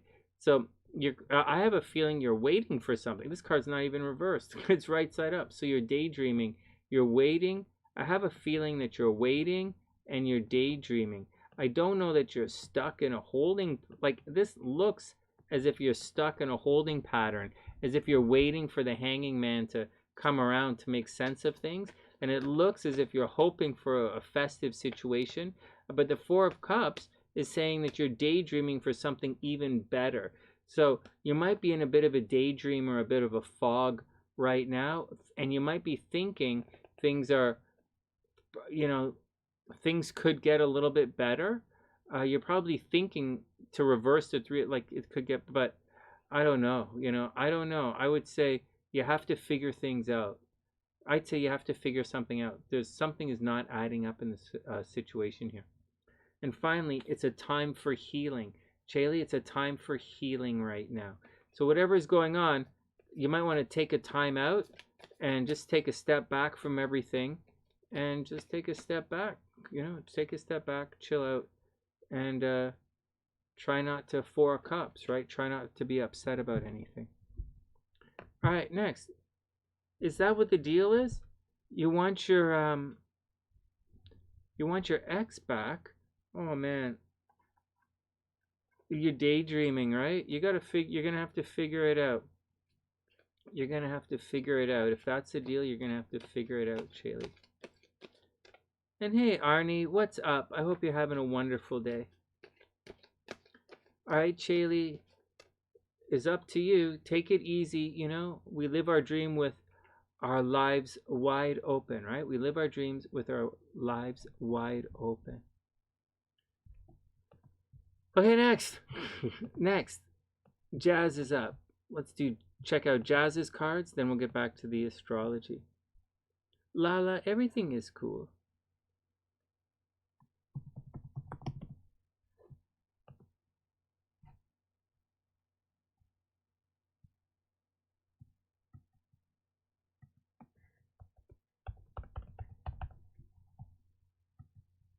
All right, Jazz is up. No, I sold my Zed.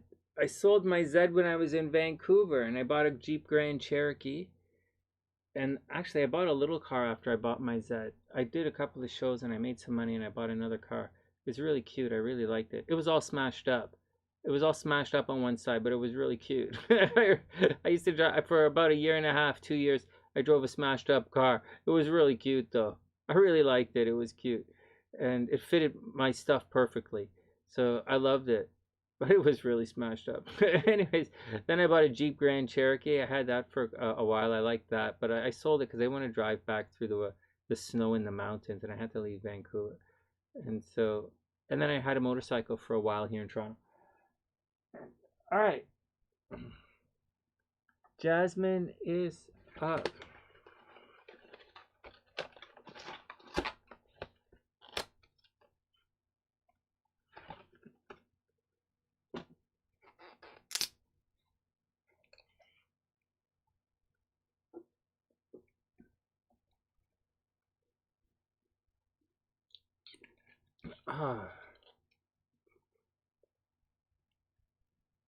All right, Jazz, let's see what's going on with you.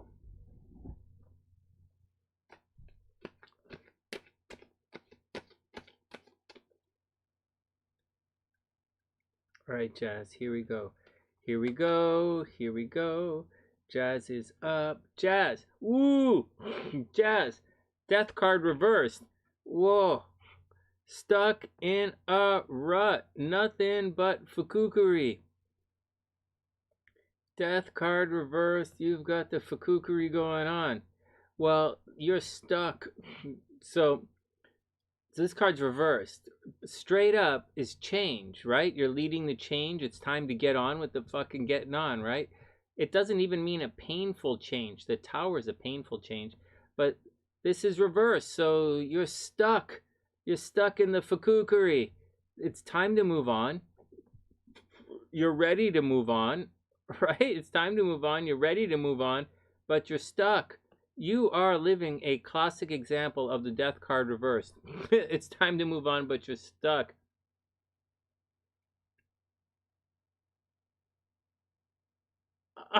Lee, that's funny. That really is funny. That's really cute. That's really funny. All right, next, Jazz.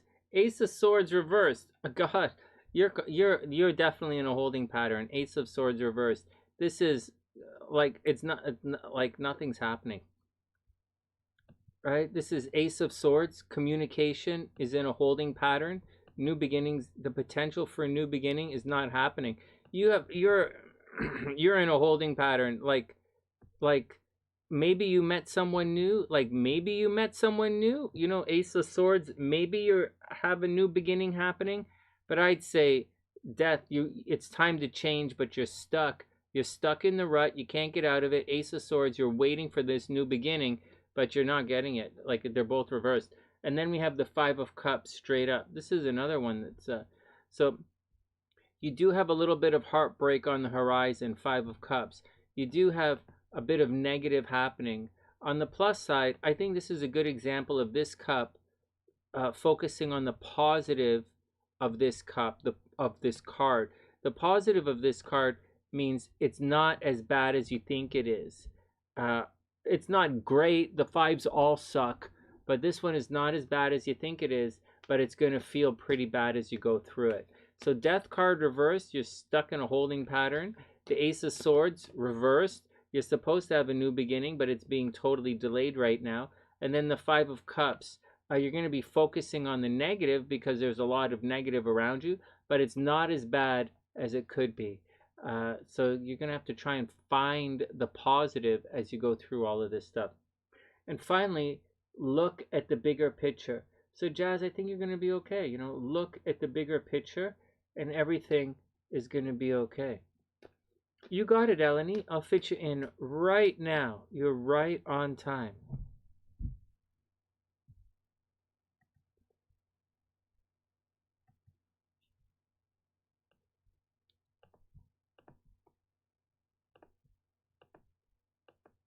Maybe if I can clean these cards up.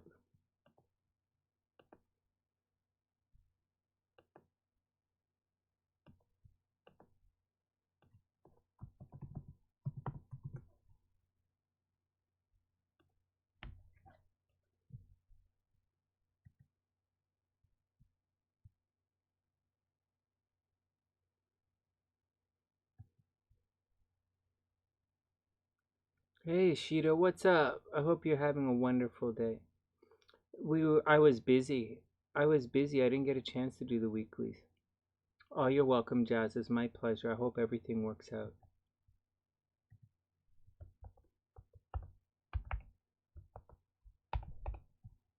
All right, Eleni is at 151.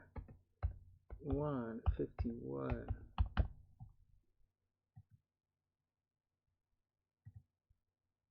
All right, Eleni is up. No, I was just busy. Yesterday I was busy. I can't even remember what I was doing yesterday afternoon. Yesterday I was busy, and then today I got busy in the afternoon. I was helping SLC with her math homework. Her math homework is pretty tricky, but SLC is really smart. She's really good at this school stuff. She is really, really good at this school stuff. She could easily, well, let's take it one course at a time. But right now she's got a running grade. She has a running 4.0 grade point average. And let's see what she gets this semester. It's a really difficult one to keep up. But I think she can do it. All right, Eleni is up.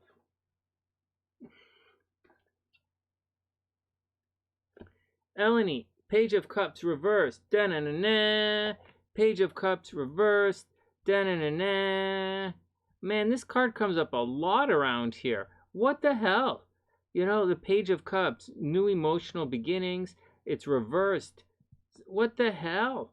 Well, reversed means you're not getting your questions answered, or you're not growing up, or it's someone stuck in a childish infatuation in relationships, right? Or in emotional set. Someone is underdeveloped emotionally. Someone's not learning their emotional lessons. Someone's being childish, or somebody's being childish emotionally. They're not learning their emotional lessons, or they're making the same mistakes. And so this card comes up a lot around here. But that's what's going on, Eleni. Someone's not learning their lessons emotionally. They're just not asking the questions. They're just assuming things. So make sure you don't assume, right? Watch out. Then we have the Knight of Cups. So this could be running around for emotions, right? Running around, whatever it is. Someone is rushing around. Someone is actually probably feeling quite young and vigorous. I mean, it's not a wand or anything. It's not one of the wands. It's not like Aries energy or anything. But the Knight's definitely, you know, someone is going to be emotional, and they're going to get emotional charged, and I would imagine they probably feel pretty good. So, you know, anyways, watch out for emotional outbursts. Watch out for people getting jealous. Watch out for people just having general problems going on. But anyways, there's a lot of taking care of other people and maybe going the extra mile to take care of others as well. It should be a nurturing time, but, you know, a little over the top nurturing, right? Adolescent, you know, adolescent kind of love. And then we have the Six of Swords. So it might be getting too much for some people, right? All of this, like on again, this is like on again, off again emotions. someone not learning their emotional situation, someone not growing up. Because at the end of the day, we have the Six of Swords, and the Six of Swords is the card of checking out intellectually. So maybe someone is being childish, or they're not, growing up or learning their emotional lessons, or they're always arguing or something, or they're always throwing pity parties or whatever it is. But the Six of Swords says someone is thinking about leaving. They have probably checked out, and the only deal is it's in their mind. In their mind, they've already left, and the only thing now is for a safe exit. So Eleni, watch out. Watch out. It looks like someone's not learning their lessons and someone wants to leave. So whether there's someone wants to leave a job or a relationship or a hobby or a club or a sport or whatever, someone's getting ready to leave. So be careful. And finally, look at this. You're very close to achieving your goal. So maybe you actually want to leave. I don't know. So Eleni, you're very close to achieving a goal. Just be careful, because the Six of Swords, you don't want to get blindsided, right? Someone's checking out. But you're very close to achieving your goal. All right, next. Let's get back to the charts. Interesting cards, man. Interesting cards for everybody.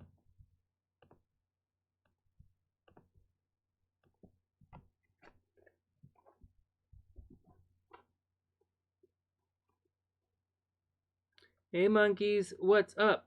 You know what, Eleni? It doesn't say blindsided. Okay, so it does not say blindsided. It just says, okay, so it doesn't say blindsided, but it says someone's thinking of leaving. Six of Swords is the card of someone leaving and not telling anybody, not rocking the boat before they leave. So that's what I meant by blindsided, but you shouldn't be. Being blindsided is a different card technically, and it's not here. So I don't think you're going to be blindsided, but someone is thinking about leaving. What's up, monkeys? How's life in Calgary? How's life as a dinosaur?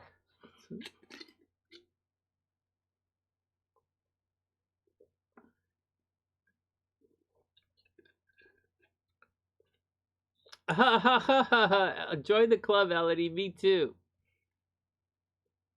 I gotta hit the lottery as well, but I'm up in Canada. It sucks. The lottery up here is like not worth it.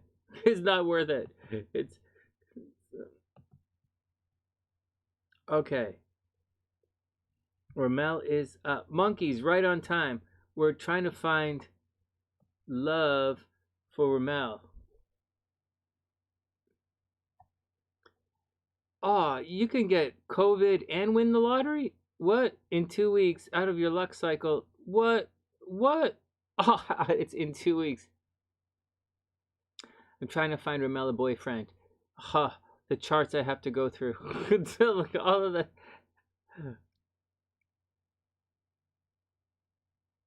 You get 1 million if vaccinated. Aren't you in Calgary? What? Come on. They have that in Calgary? No. E1? What? Come on. They got. Oh, I'm not gonna get. I'm in Toronto. I have to get vaccinated. You can't go outside if you're not vaccinated in Toronto. Oh man, it's horrible. How are you swinging all of this? Oh man. All right, whatever. Is it E1? What do you mean E1? All right, hold on.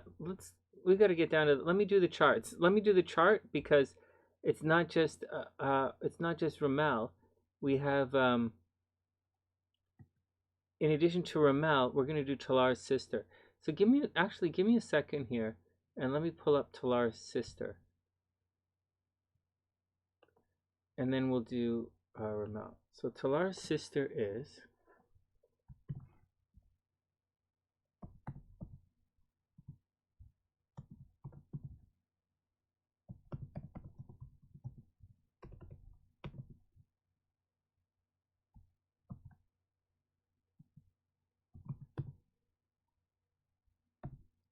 Okay, Areny is June 14th.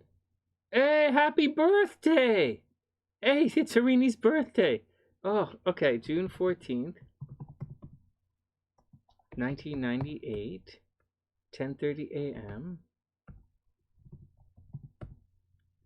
RomanAleppOSYRIA.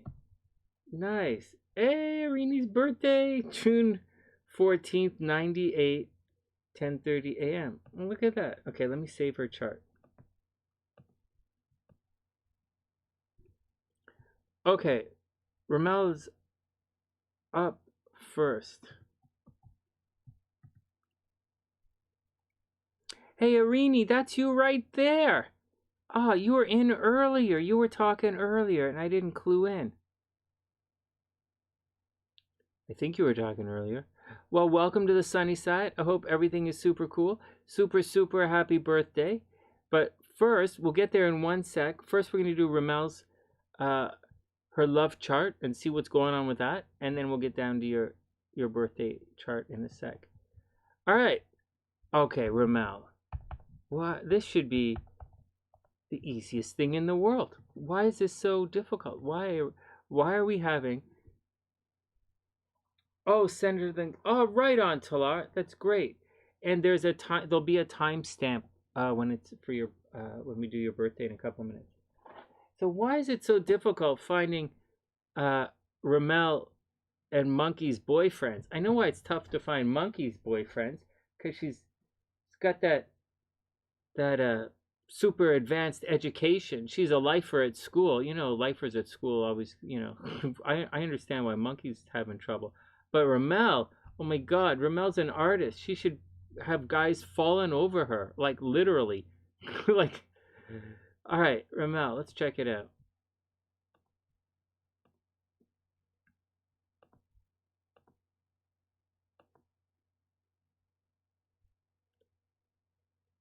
Smart everywhere except where it counts.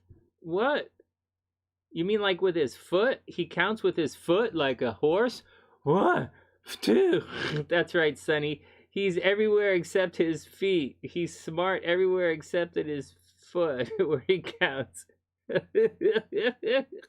right, I'll stop it. Hey, David, what's up? Hope everything is cool, man. That guy is smart everywhere except where it counts. What? He can't count to the number 1? Sonny, he can't even count to the number 1. The most important thing he has to count to, he cannot do it. Well, that really sucks. That really sucks. He must have one hell of a personality.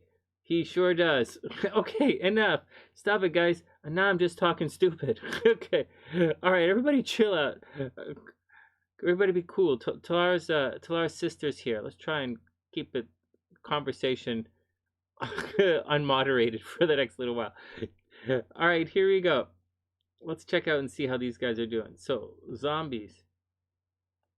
Let's get some colorful zombies here. Okay. Okay. Oh, I know. Seriously, right, David? All right, here we go. All right, here we go. RomaL is up. So, what's the deal with you guys? So, RomaL, remember, RomaL is a Scorpio, Gemini rising. So, she's a curious Scorpio, you know, which is a really dangerous thing, right? She's a curious Scorpio. Her moon is in Pisces. She's artsy fartsy. She's an extremely nurturing, extremely caring Scorpio, right? She'd make a very good psychotherapist, a very good psychologist, very good at uncovering secrets. Having said all of that, her Venus is in the 7th house, so she's probably going to end up getting divorced in this lifetime. I would say she's probably going to get divorced. Everybody wants to marry her, you know, married twice, I would say. And she's probably going to marry someone who's quite wealthy.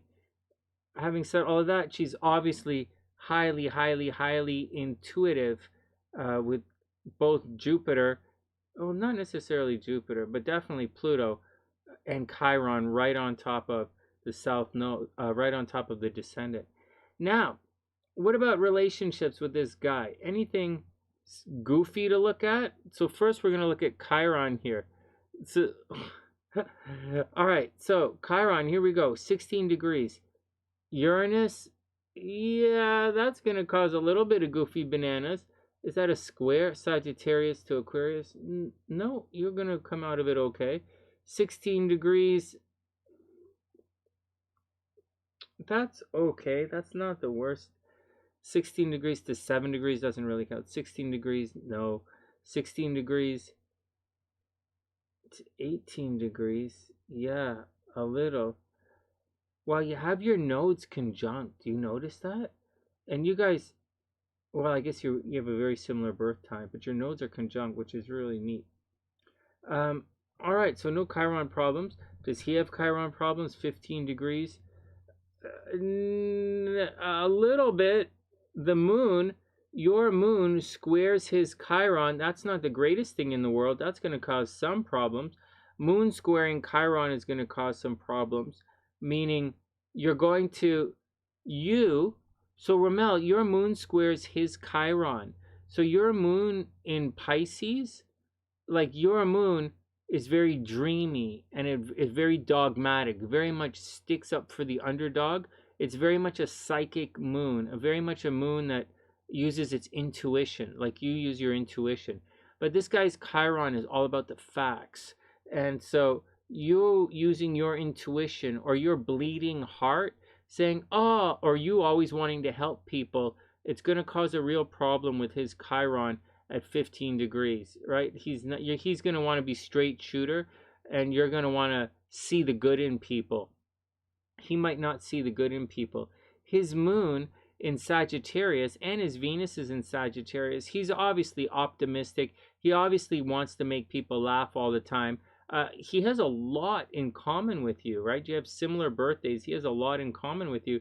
Probably similar kind of temperaments, except that you're very artsy fartsy and he's more Scorpio, kind of make people laugh, right? He's a Scorpio that makes people laugh, but he's like a really secretive kind of Scorpio, right? His Mercury is retrograde as well, so he's going to have communication problems as well. He's going to probably do things behind the scenes and be a little bit sneaky as well, so you got to watch out for that. He should, having said all of that, he should make a ton of money in this lifetime. His money should be really good, and because your Venus is here, you know, money should be pretty good when it comes to relationships with this guy.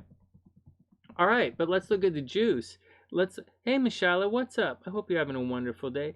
And hey Alexis, I hope everything is super cool with you. Who else is in the house? Heminence in the house. What's up? And David. All right, here we go. All right, so we're looking for new guys for RomaL. You know, we're checking it out. We're checking it all out. So, having said all of that, you have some major good transits. Like this is probably the number one transit that you want in a compatibility. The moon conjunct Venus. Moon conjunct Venus, moon trine Venus are the two biggest ones you can get for love. By far and away the biggest ones. So that's number one. And in the other direction, you have Venus, but Venus kind of makes a square to your moon. Sorry, your moon kind of makes a square to his Venus. So although it's the number one, it's a square, and it does cause problems. Because again, you're both Scorpios, so the moon is going to be pretty important in your charts. But you absolutely have, without any question, you have quite sincerely, you have love, major love connections in the chart. Like you really do. Having said all of that, you also have obsession in the charts. RomaL, how come you always end up with these guys who are insanely obsessed with you? His Pluto at 11 degrees goes woo right into that moon. He's totally gonna obsess over you. What the hell? What else do you have at 11 degrees? Right, it's gonna obsess over your sun. The Pluto conjunct Pluto isn't really gonna count anything, but this guy is gonna obsess over you. What the hell? How do you always get up with these stalkers, man? All right, so he does, right? So there you go. So one, there's a lot of love in this thing. Like you guys could really have a lot of love, but your artsy fartsy Pisces nature is going to get him really jealous. It's going to make him really, it's going to frustrate him. It's going to make him jealous. He's going to obsess over it. He is probably going to be a jealous kind of Scorpio, so you're going to have to very much watch out for all of that. Definitely watch out for all of that. There's a possibility you guys might work together.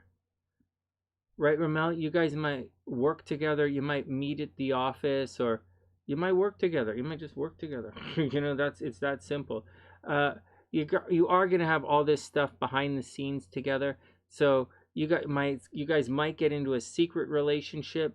You guys might really entwine your lives in such a way that like, you guys obviously have some real deep connections, and you obviously have a past life connection. Obviously your lives are going to mirror each other. They will mirror each other, and they will parallel each other. And so be careful, you know. So be careful. You guys could, you know, you guys accept, yeah, guys, be careful. This is, I see that you guys, this could be a real relationship for you. There's a lot of attraction in this. Is there a lot of anything else? Like his Mars at 27 degrees. Do you have anything at 27 degrees?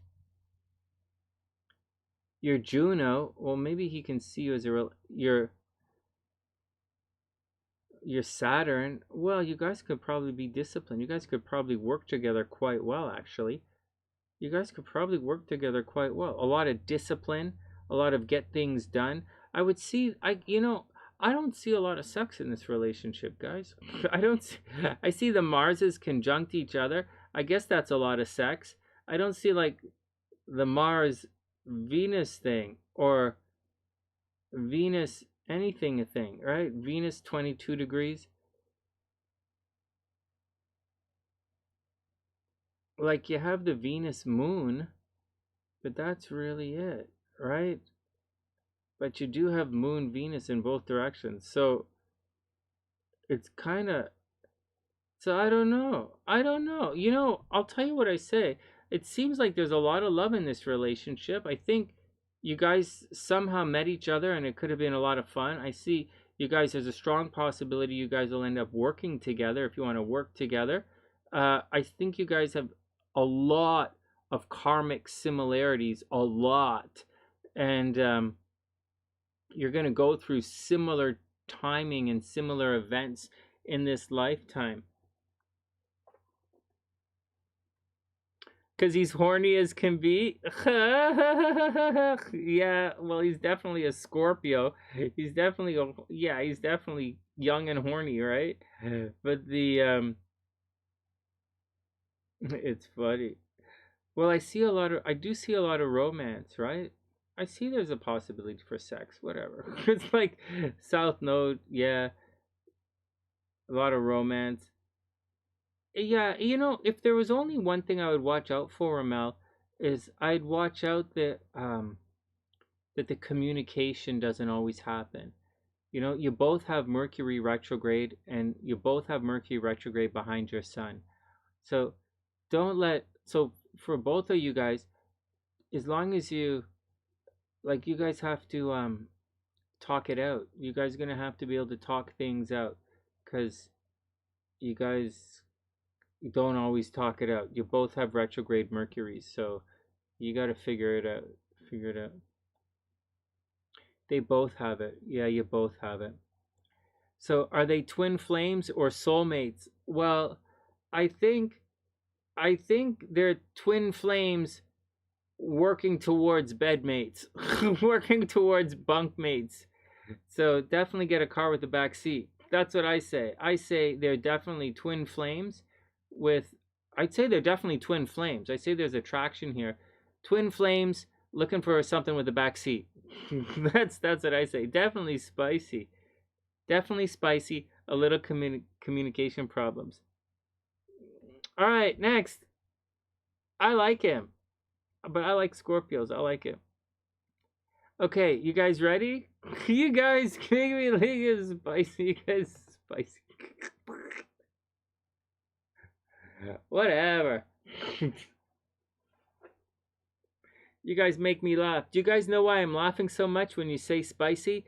Because all I can think of is, at this stage in my life, I think I'm a little bit Old Spicy. Oh, I could just think of the Old Spice commercials. Too bad SLC's not here watching this. If SLC was in the background, she'd be laughing. She'd say, "Sonny, you're Old Spicy." Oh my god. Look, Alexis laughing at this. Definitely spicy, Sonny. Old Spicy. Yeah. Yeah. That's a nice sailor. Those are nice sailor socks, Sonny. Those are nice shoes. Do you like go sailing like recently? No. Oh, now I know why you like it at the beach. Because it's salty, it's spicy, it's Old Spicy. Okay, whatever. Stop it. Stop. Why are you guys making fun of me? I'm just setting up a chart here. So, any spicy is better than nicey. That's right. At least I'm not old nicey. That would suck. That's kind of perverted. Okay, where's SLC to save my ass right now?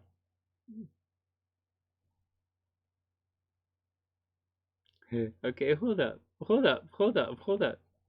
Okay, hold up. Expired spicy ramen. What? Okay, hold on. Bailey says she's trying to find herself a boyfriend. Or her boyfriend's been cheating since you met. You fell in love with him, but he left you with nothing to do with whatever he does. He's a Gemini. You should... Would you guys... Girls are talking about spicy. Okay, whatever. No, Bailey, you're gonna have to leave this guy. Bailey, you're gonna have to leave the guy. The guy doesn't... If he's always been cheating on you, then he's not... You're in a bad situation. You have to leave the bad situation. Hey, Annie, what's up? I hope you're having a wonderful night. I hope everything is super cool. Hope the family is okay. You know, hope everything is settling down and everything is better with everyone. We're just joking. We're just trying to find RomaL a new guy. And we're trying to find Monkey's a guy, but Monkey spends all her time at the university. And we're just seeing what's going on. And Alexis has a bunch of guys. They're just walking around. All right, here we go. And Areny is Talar's sister. And it's her birthday yesterday. So I'm just going to take a moment. I'm going to sing Areny happy birthday. And then we're going to read her chart.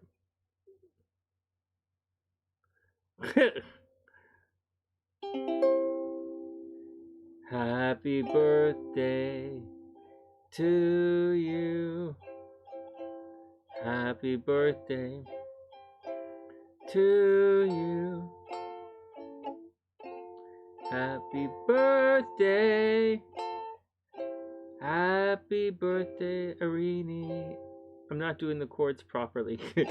Happy birthday to you. Happy birthday to you. Happy birthday to you. Happy birthday, dear Areny. Happy birthday to you. Hey, Areny, happy birthday. Happy birthday. Welcome to the sunny side. I hope you're having a super wonderful day. I hope everything is really cool. Maybe, Bailey, maybe we'll get to it. These are paid readings tonight, though. These are $25 for the astrology readings and $11 for the tarot readings. Tonight, anyways. All right, and hey, Delight, what's up? I hope you're having a super amazing day. Areny is up, our newest sunny siders. Let's get the zombies ready. Let's shake them up a little bit. Okay, here we go. Brains. Where zombies come to starve to death. Okay, here we go. Okay, my water. Oh, I still have a little bit of water left. Okay, don't anyone freak out. Don't Don't anyone freak out. I know when I do this, you guys get really weird. But hold on. Hold on. The water's clear. I don't know what color the water is where you guys are from. But when you drink water underwater, it's clear. Like Jello. If we were in a giant tub of yellow Jello, green. If we were in a yellow tub of green Jello and ate a green liquid, it would probably look green.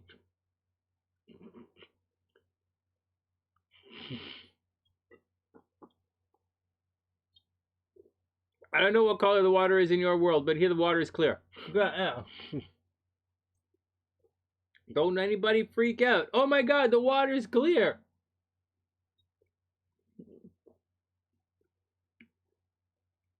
No, clear water has no, it doesn't have, no, clear water tastes like water. Does clear water have like no taste? Yes, it has no taste.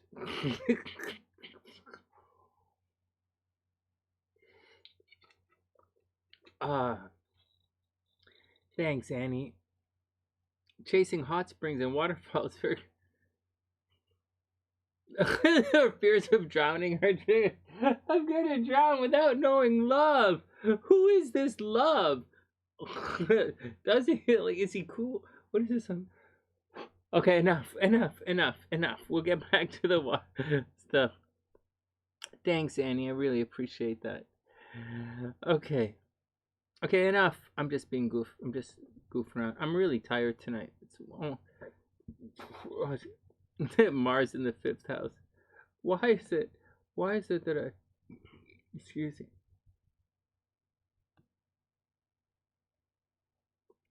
Okay, Areny is up. Let's have some fun. Areny's chart. Areny is up. Here we go. This is Talar's sister. Come on, guys. Hey, Jara, what's up? This is best behavior time, right? This is Talar's sister. Best behavior. Here we go. Areny, happy birthday. Areny, June 14th, 1998, 10:30 a.m. in Aleppo, Syria. Areny is a Gemini. Oops. She is a Gemini Leo rising. Okay, so check it out. She's a Gemini Leo rising. So Leo rising, definitely me, right? But not the point here. The point is she's a very late Leo rising. So if she were to, and she's a moderately late Gemini rising. So if she were to look at her Leo horoscopes in the newspaper, it might not be that accurate. Or her Gemini horoscopes might not be that accurate. She should still listen to her Gemini horoscopes, of course. But she might also look at, hey, Areny, you might also look at your Virgo horoscopes. Because although you're technically a Leo rising, your chart lines up very much like a Virgo rising. You're a Leo rising, but you might want to watch your Virgo horoscopes to see what's going on in your life. Depending, a good astrologer will do something like that. Hey, Dolce, what's up? All right, mute. See you later, mutes. And it's great to see you, Dolce. Okay, so here we go. So that's the first thing, right? Very much that's the first thing. The next thing is you have the South Node kicking around in your 7th house and the North Node happening in your 1st house. So this could lead to some problems. The North Node in the 1st house could definitely lead to problems with your in-laws, arguing in relationships with your in-laws. It can make a lot of people jealous of you. Naturally, you're probably quite attractive. Areny's probably quite attractive, but she receives a lot of negative attention based on her looks, and it generally really sucks. As a result of everything, she probably has a lot of guys, believe it or not, for whatever reason, a lot of guys always want to marry her, or there's a lot of energy in her 7th house of relationships, which causes a problem on this axis. I do sense there's a possibility for some kind of divorce happening in this lifetime because I just sense it here. As we cruise through, she should marry somebody who's wealthy. you know, so keep your eyes open, Areny, for someone who's wealthy. Whenever you're looking to get married, you need someone who's balanced and fair play, right? Because your Lilith is in Libra. You're probably, even though you're a Gemini, you probably do a lot for the other person, whether you're in relationships or for your friends. You probably do a lot for the other person. You probably spend a lot of money on the other person as well. Way up here, Jupiter in the 8th house is okay. It indicates a situation where you're probably going to inherit a lot of money, and you're probably going to be very good at investing that money. Probably good at inheriting money and probably good at investing that money. Now, we do have some problems. Chiron in your 3rd house is going to cause you to be a little upset with your brothers and sisters at times. Maybe you're going to fight quite hard with your brothers and sisters. Maybe one of your brothers and sisters are going to die when they're young. I'm not sure if I know that or not, but something is going to cause a lot of heartbreak with your brothers and sisters. So you're going to have to definitely keep an eye open for that. In addition to that, Pluto in the 4th house. This causes endings at your home. So maybe your mother or your father died when you were younger, or there's almost definitely I see endings at home. So either definitely you're going to get into a divorce, or there's some kind of death that happened in the family when you guys were younger, and it broke up the family or it changed the family in a major way. Maybe you guys grew up with your grandmothers or something like that. But I do see death in the family somehow. All right. And it's gonna be painful for you. For you, it's gonna be really painful, and it's majorly gonna affect your relationship. So maybe it hasn't happened yet, but it's majorly gonna affect your relationships. All right, what else is going on? You're probably gonna end up with someone who's uptight. You know, you attract all this Earth sign energy, right? So even though you're a Gemini and you're probably extremely flirty, extremely playful, and extremely creative and romantic, you're probably going to attract somebody who's a bit stuffy and uptight, who's kind of a earthy kind of guy.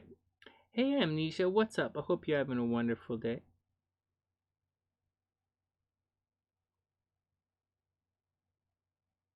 Ah, that's sweet, Annie. Yeah, well, I like when people fall in love. I like when they do it. It's really fun for me. All right, what's going on with this one? So Moon in the 6th house, obviously you're a workaholic. Watch your health, watch your health. You might have a recurring health problem that nobody knows about. You know, you might have an ailment like a diabetes or a health condition, MS or something that nobody knows about. There's a possibility you're always going to have stomach problems. You're definitely a nightmare for your adversities. You're naturally a winner. You know, and you should always, if possible, always monitor your health and take care of your health. Good, strong possibility for stomach problems, lower back problems, and teeth problems. So watch out seriously for problems with the health. Major health problems might happen. Over here, you know, you can go very far in school if you want. Like you should travel in this lifetime. You're probably going to marry some guy from a different culture or very different from yourself. You might meet somebody at school. You might marry someone from university.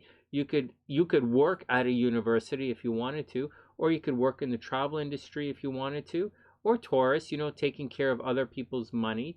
But at the same time, people from different cultures also give you problems, so you got to watch out for it. And you've obviously had your fair share of problems at school as well. So good things happen at school. Good things happen at a distance. Good things happen with higher learning. But there's also a big problem there as well. Having said all of that, the sun is behind your, Mars is behind your sun, so you probably do a lot of things in secret. You are high visibility. You're probably very popular wherever you go. You probably put a lot of energy into being popular, and everybody notices you wherever you go. You probably think about being popular. You're probably popular. You know, you probably win a lot of awards, but you're popular. You know, just watch your health. Just watch your health. Watch out for everyday problems. Watch out for stomach problems. Watch out for back problems and teeth problems. And that's the deal. you know, good things happening from a distance. Good things should happen in higher learning and education. You should inherit a lot of money, and you should marry somebody rich. Let's look at your transits and see what's going on. I think you have a great chart. I really do. I think you do. Let's see if there's anything fun happening with you coming up.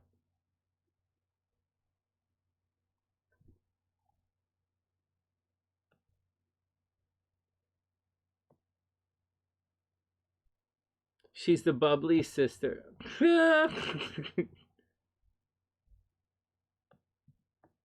She's probably the social sister, and I bet you she's the popular one. I bet you she is. I bet you she could be pretty famous. So, like, she has to, moon in here, moon in the 6th, moon in the 6th, Mars in the 10th. You could be super famous. You really could be famous and successful with whatever you do. Famous and successful. Right now, however, Mars is transiting the 12th house, so you might have some haters, okay? So watch out for people being jealous. Watch out for guys stabbing you in the back. Guys being jealous, stabbing you in the back. You are about to go through a life transition right now. The nodes you are about to go through in the next month or so, your nodes square, or like say 2 months, your nodes are going to square. So what the hell? So when your nodes square, you're going to have to watch out for your health, right? So watch out for your health. Watch out for relationships. Watch out for some kind of big shift happening at home. Okay, big shift happening at home, and maybe something happening at work. A big shift happening at home, and a big shift happening at the office, or something very public with you. And watch out your finances and but most importantly, your health. You should be going through a very big change in life right now. It's a little tricky because, again, you have haters who are going to try and mess you up during this transition, but nevertheless, you have to go through the transition, so you have to do it. Having said that, the South Node's already gone past this stuff, so that's not really going to count. Mercury's retrograde right here. It's not really doing much. Venus is here. You could be up for an award right now. You know, hopes, dreams, and aspirations right now, Areny. Good things happening. Hopes. You might get promoted at work, and one of your friends might fall in love with you. And that's the deal. That's the deal. On top of all of that, it's a very good time if you want to get married. You don't have to get married. I'm not telling you to get married, but you might get married this year. This year you might get married. Are you old enough to get married right now? How old are you? 23, 24? You're almost old enough to get married. So that's what I think.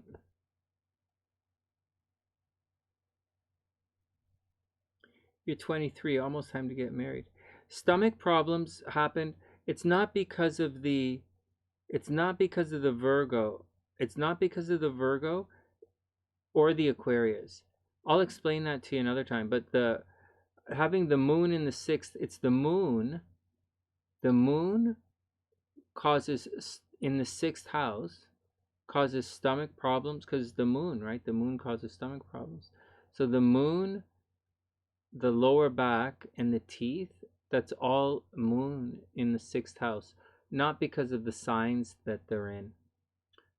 Aquarius is more like your shins, right? Aquarius represents your shins, maybe blood circulation, and Virgo is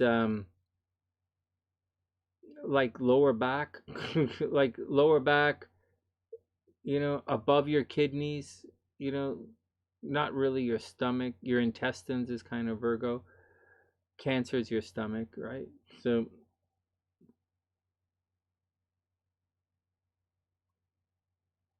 but it's not because of the sign. It's because of the house that it's in. Yeah, the moon is ruled by Cancer, and Cancer rules the stomach. But Areny, I think you should go get married this year, or you should find a guy to marry you. Talar, what's wrong with you? How come you haven't married your sister off yet? She's 23. Oh my God, she's gonna be too old in a couple of weeks. She's going to be 23 in 1 month. In next month, she's going to be 23 and a month and 1/12. That's almost too old. That's it. What do you do? Don't you love your sister? Oh my God. You're not going to, my God. Huh? You guys are like, ugh. The Americans pulled all the troops out of Syria. How are you going to marry a doctor now? You're supposed to marry some kind of army doctor who just sends you money and child stuff. My God. She has a boyfriend. You're allowed to, you let your sister have a boyfriend? What? You must, what? What? Don't you love her? You know boyfriends are nothing but trouble. Oh my God. He must make a lot of money. I can't believe you let her boyfriend. Oh my God. My sister's second husband, nobody even knew she was dating that guy, but he's a loser. So if we knew that he was such a loser, we never would have let her marry him. But whatever. They have you know, a really beautiful kid and a really expensive house that they're going to pay for when my parents die. When my parents die of cancer in, you know, the next couple of years, they're going to take the money and pay off that really expensive house that they can't afford, because that's what happens when you marry someone who has rich parents who's about to die. So that's what's going on. What a fucking chooch. What a fucking... Alright, next. Amnesia. What are you doing? You get in on the action. I can't believe it. Can you believe Areny is almost 23? She's 23 and she's not married yet? Oh my God. If that ever happened to me, oh my God. Oh my God.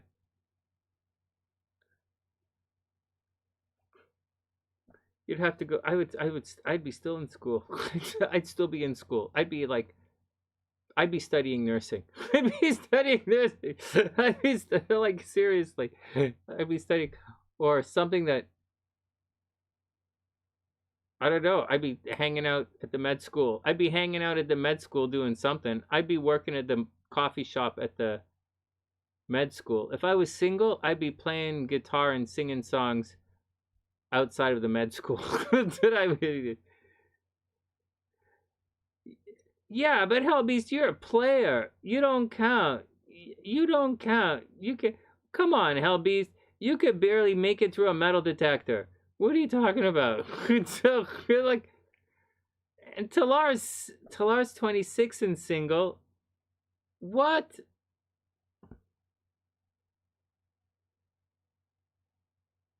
Is that like a thing? Can you really do that?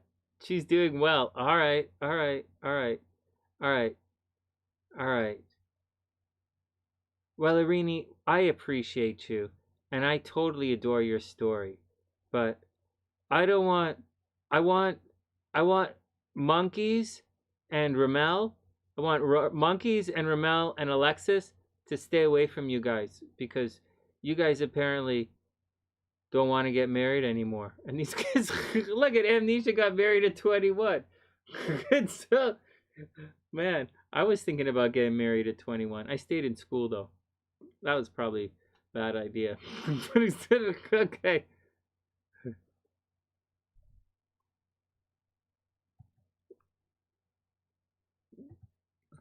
Well, that was pretty quick. That was pretty quick.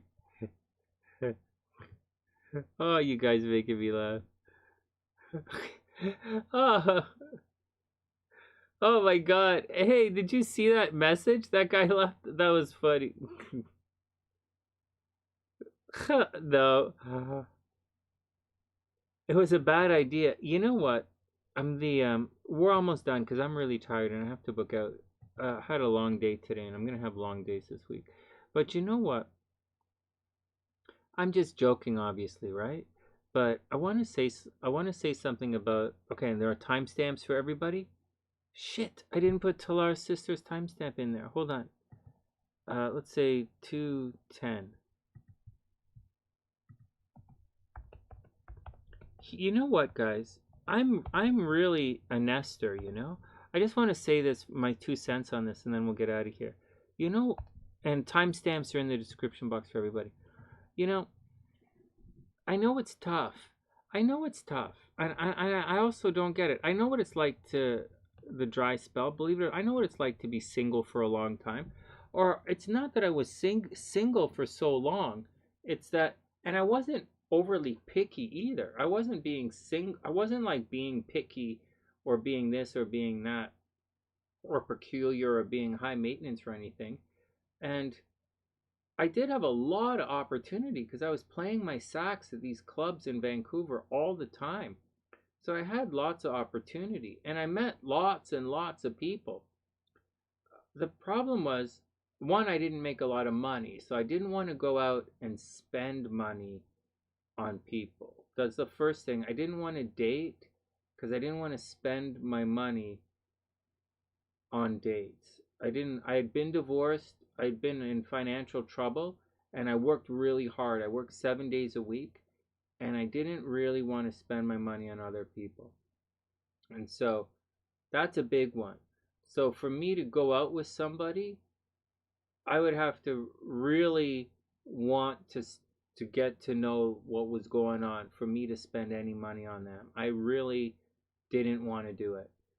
Once again, I've been divorced. I've been, lived with people. I had, stuff. It was just at that point in my life, I just didn't want to. I didn't want to do it anymore.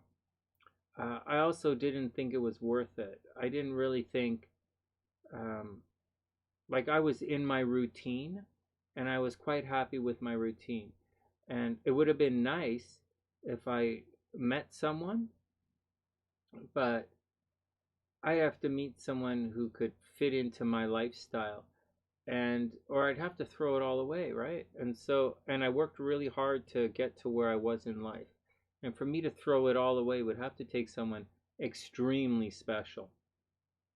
And so I just didn't really meet anyone that I really liked. Or I met a lot of people who didn't really appreciate me. They didn't really see all the cool things that I do behind the scenes. They didn't really appreciate a lot of the stuff that I brought to the table. And I wish them all the best of luck, but I'm really happy that I left. I'm really happy that I didn't end up with anybody in Vancouver. I don't think I would have liked that life. I think it would have been not me. I never really found anyone who I really was was kind of at my speed, whatever my speed was, fast, just my speed, whatever it is, someone to go for a jog on the seawall with me, someone to encourage me to do my hypnosis show, someone to encourage me to write a book, maybe someone encouraged me to make music, or someone encouraged me to make a YouTube video, but and someone whose encouragement I actually respected. And I couldn't find any of that. And I didn't think I would find it. I didn't really have a lot of respect for people. I just don't give a shit. And then I met SLC, and she is very special, and I'm glad I met her. And she changed my life. So just saying, for you guys, I know it seems like a lot to get into and stuff, but like, it's better it's better to find the right person than to not. You're just going to be wasting your time with a lot of heartbreak, a lot of heartbreak, a lot of heartache, a lot of financial pain. See, when you're in your late 20s, early 30s, you don't realize all of the financial pain that a relationship is going to put you through. And I, for one, just not interested. And so, but at the time I was, and it was painful to go through it. And I don't know that women hear this story all the time from guys. But after a while, I'm telling you guys, and when I read your charts, I'm telling you, the the guy might be going through a financial situation, and because he's going through a financial problem, he doesn't want to go out on a date with you. He doesn't want to do it, So, so keep that in mind. The guy might not have any money to go out, Or maybe he has money and he doesn't want to spend it on you. And why should he spend money on a stranger? That's what I say, anyways. So just some things to think about. And so be careful, be careful when you meet new people. Be cautious. The stories should absolutely line up. If the stories don't line up, then there's some kind of fuckery. And if there's some kind of fuckery, if you're over the age of 20, if you're over the age of 20, you don't want any fuckery in relationships. Zero. You want zero fuckery in relationships. And if they're over 20, don't do it. If you're below 20, say you're 17 and there's fuckery, whatever. 20, 19, fuckery, whatever. 20, fuckery, whatever. But once you hit 21, that's a Saturn year. So that's a getting married year. That's a Saturn year. And you don't want fuckery in a Saturn year. So if you're over 21 and there's fuckery, well, you get fucked up by anybody, right? So, like, that's my 2 cents and all of that. It's just my 2 cents. But, look at it. Lexus is a Libra. I'm not a Libra, So I have a stellium in the 7th house. Yeah, I care about relationships. Yeah, I succeed in relationships. Yeah, I'm stronger and I do a lot better in every aspect of my life in a relationship. But I'm also pretty good on my own, and it's better to not, like, the cost of all of that success in a shitty relationship, it's just not worth it. It's better to have a nice normal life without the drama of someone who's trying to fuck you over every 10 seconds. And I firmly believe that. I can do it all on my own. I can just do more together. But do I have to do more? None of it's not worth it. Lexus says she swapped Sweater Guy's chart with hers, and her sun, Venus, Merc, Pluto, and Saturn fell in his 8th house. He has the other wheel. So he has a lot of you in the 8th house. Hey, Jackie, what's up? Hope you're having a super beautiful night. So all of your stuff is going to be in the guy's 8th house. So that means you are going to highlight his 8th house. So that means together, when he looks at you or when he adds you to his life, first thing he's always thinking about is sex. Okay, 8th house is sex. So he's thinking a lot of sex with you. He clearly always looks at you and thinks sex, which is a good thing. But there's also, because of you, he's thinking joint finances. So he's thinking either working with you financially or teaming up with you to borrow money somehow. Not necessarily from you, right? But with you borrowing money. If it's, say, your Mars is, let's say, in his 8th house, then you are going to be a reason for him to spend a lot of money, right? He might spend a lot of money on you. Or if it's Venus, he's going to attract a lot of money. If it's your Mars, he's going to spend a lot of money on you. If it's your Venus, he's going to attract a lot of money because of you. If it's your Sun, he might get sick because of you, right? Or he might have sexual problems because of you. Or if it's his Moon, he might die drowning, right? If your Moon is in his 8th house, he might die drowning. And so it all depends on what's there. But yeah, for the most part, you're going to highlight his 8th house, and you're going to bring a lot of 8th house themes into his life. And 8th house themes are sex, watch out for cheating in relationships, right? 8th house is death, right? So you might bring death to his relationships because you're dating him. Because you start dating him, you guys suddenly might go to a lot of funerals, or he might go to a lot of funerals because of you. Like, you might take him to a bunch of funerals, or he might suddenly borrow money to buy a house. It's an 8th house thing because of you. Or he might get a government grant to do a project because of you. All of those things, all of those things. You never know. Yeah, well, I do know. We do know. We do know. But that's what it is. It's most, but it has to be affected, right? They have to affect each other, and so that's it. Hey, Lexus, did you ask the question about the houses last night? Who? Or is Daniela was saying something about the houses, right? The eighth house goes together with the sixth and the 12th, right? In a negative way, they go together with the 6 and the 12, because the 6 is the house of like ill health, right? The 8th is the house of disease, or like the 6th is like disease and the 8th is like bad disease, and the 12th house is the house of endings, right? They all kind of go together. Um, it's an interesting one.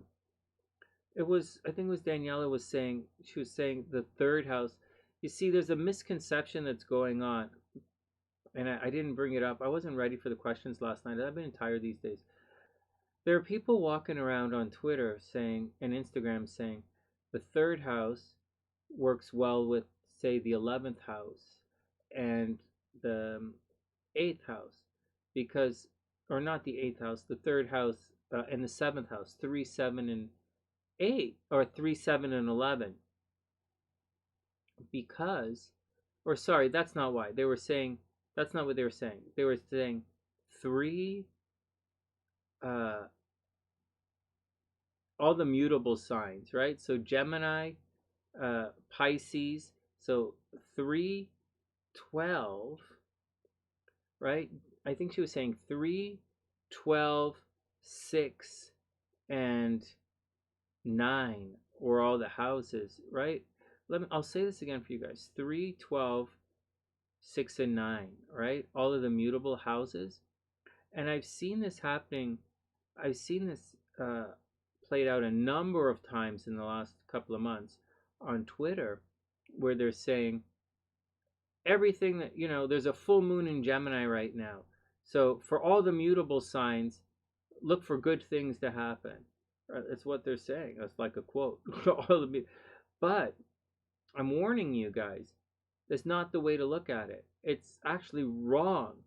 All of the same modes, right? All of the cardinal signs, all of the fixed signs, all of the mutable signs, they fucking they square each other, and they oppose each other. They square and oppose each other.